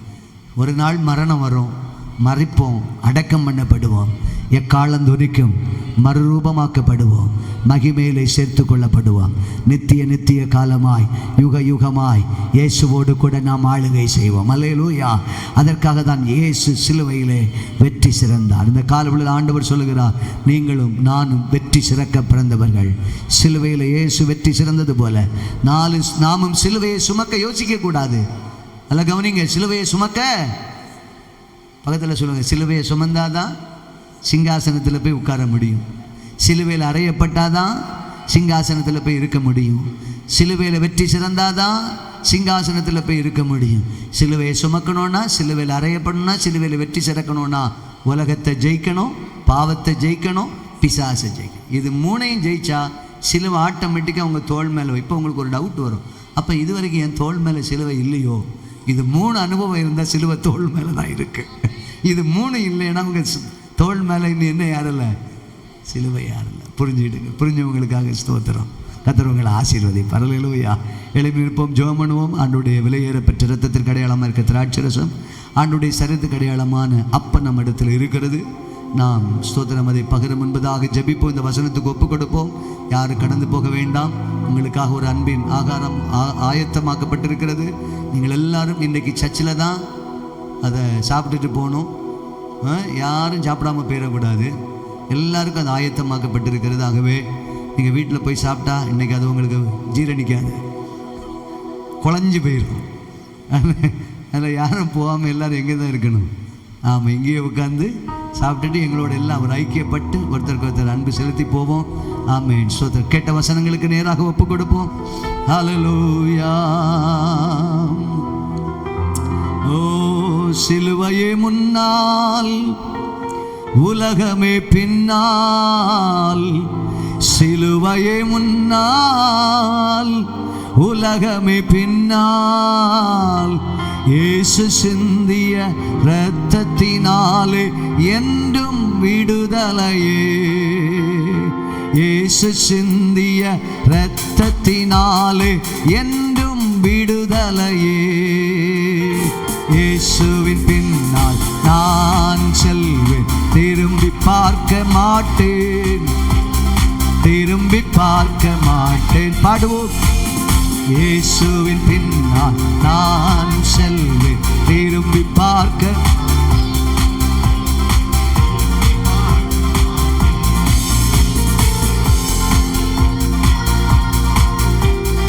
உலகமே சிலுவையே முன்னால், உலகமே பின்னால். இயேசு சிந்திய என்றும் விடுதலையே. இயேசு சிந்திய. கைதட்டி பாடுவோம். உலகத்தின் பெருமை, உலகத்தின் பெருமை, செல்வத்தின் பற்று எல்லாம் உதறிவிட்டேன். உலகத்தின் பெருமை, செல்வத்தின் பற்று எல்லாம் உதறிவிட்டேன். உடல் பொருள் ஆவி உடைமைகள் யாவும் ஒப்பு கொடுத்து விட்டேன். உடல் பொருள் ஆவி ஒப்பு கொடுத்து விட்டேன். நான் அவர் ஆலயம், எனக்குள்ளே இயேசு. நான் அவர் ஆலயம், எனக்குள்ளே இயேசு. என்ன நடந்தாலும் எவ்வேளையிலும் எப்போதும் துதித்து சொல்லுவோம். என்ன நடந்தாலும் எப்போதும் துதித்திடுவேன். இயேசுவின் பின்னால், இயேசுவின் பின்னால் நான் செல்வேன். திரும்பி பார்க்க மாட்டேன். ஆமென். திரும்பி பார்க்க இயேசுவின் பின்னால், இயேசுவின் பின்னால் நான் செல்வேன். திரும்பி பார்க்க மாட்டேன்.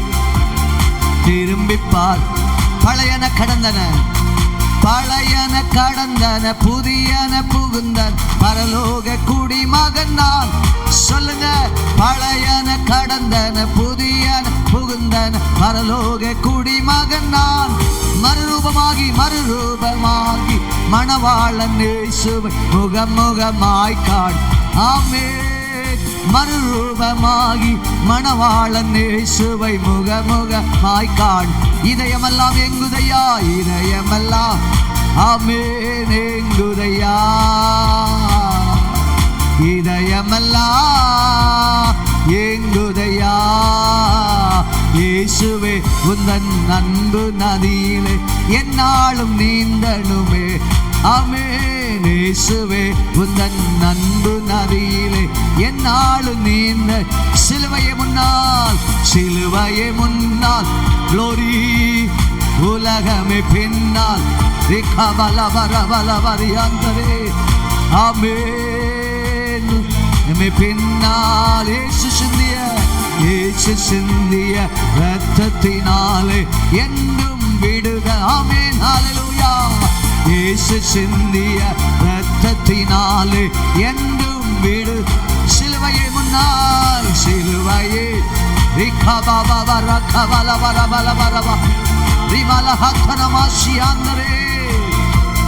ஆமென். உலகமே இயேசு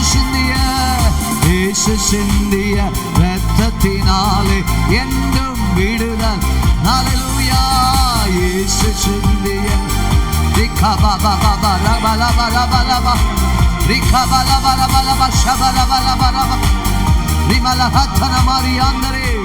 நல்ல கரங்களை தட்டி ஆவியில் நிரம்பி கேட்ட வார்த்தைக்கு ஒப்பு கொடுங்க.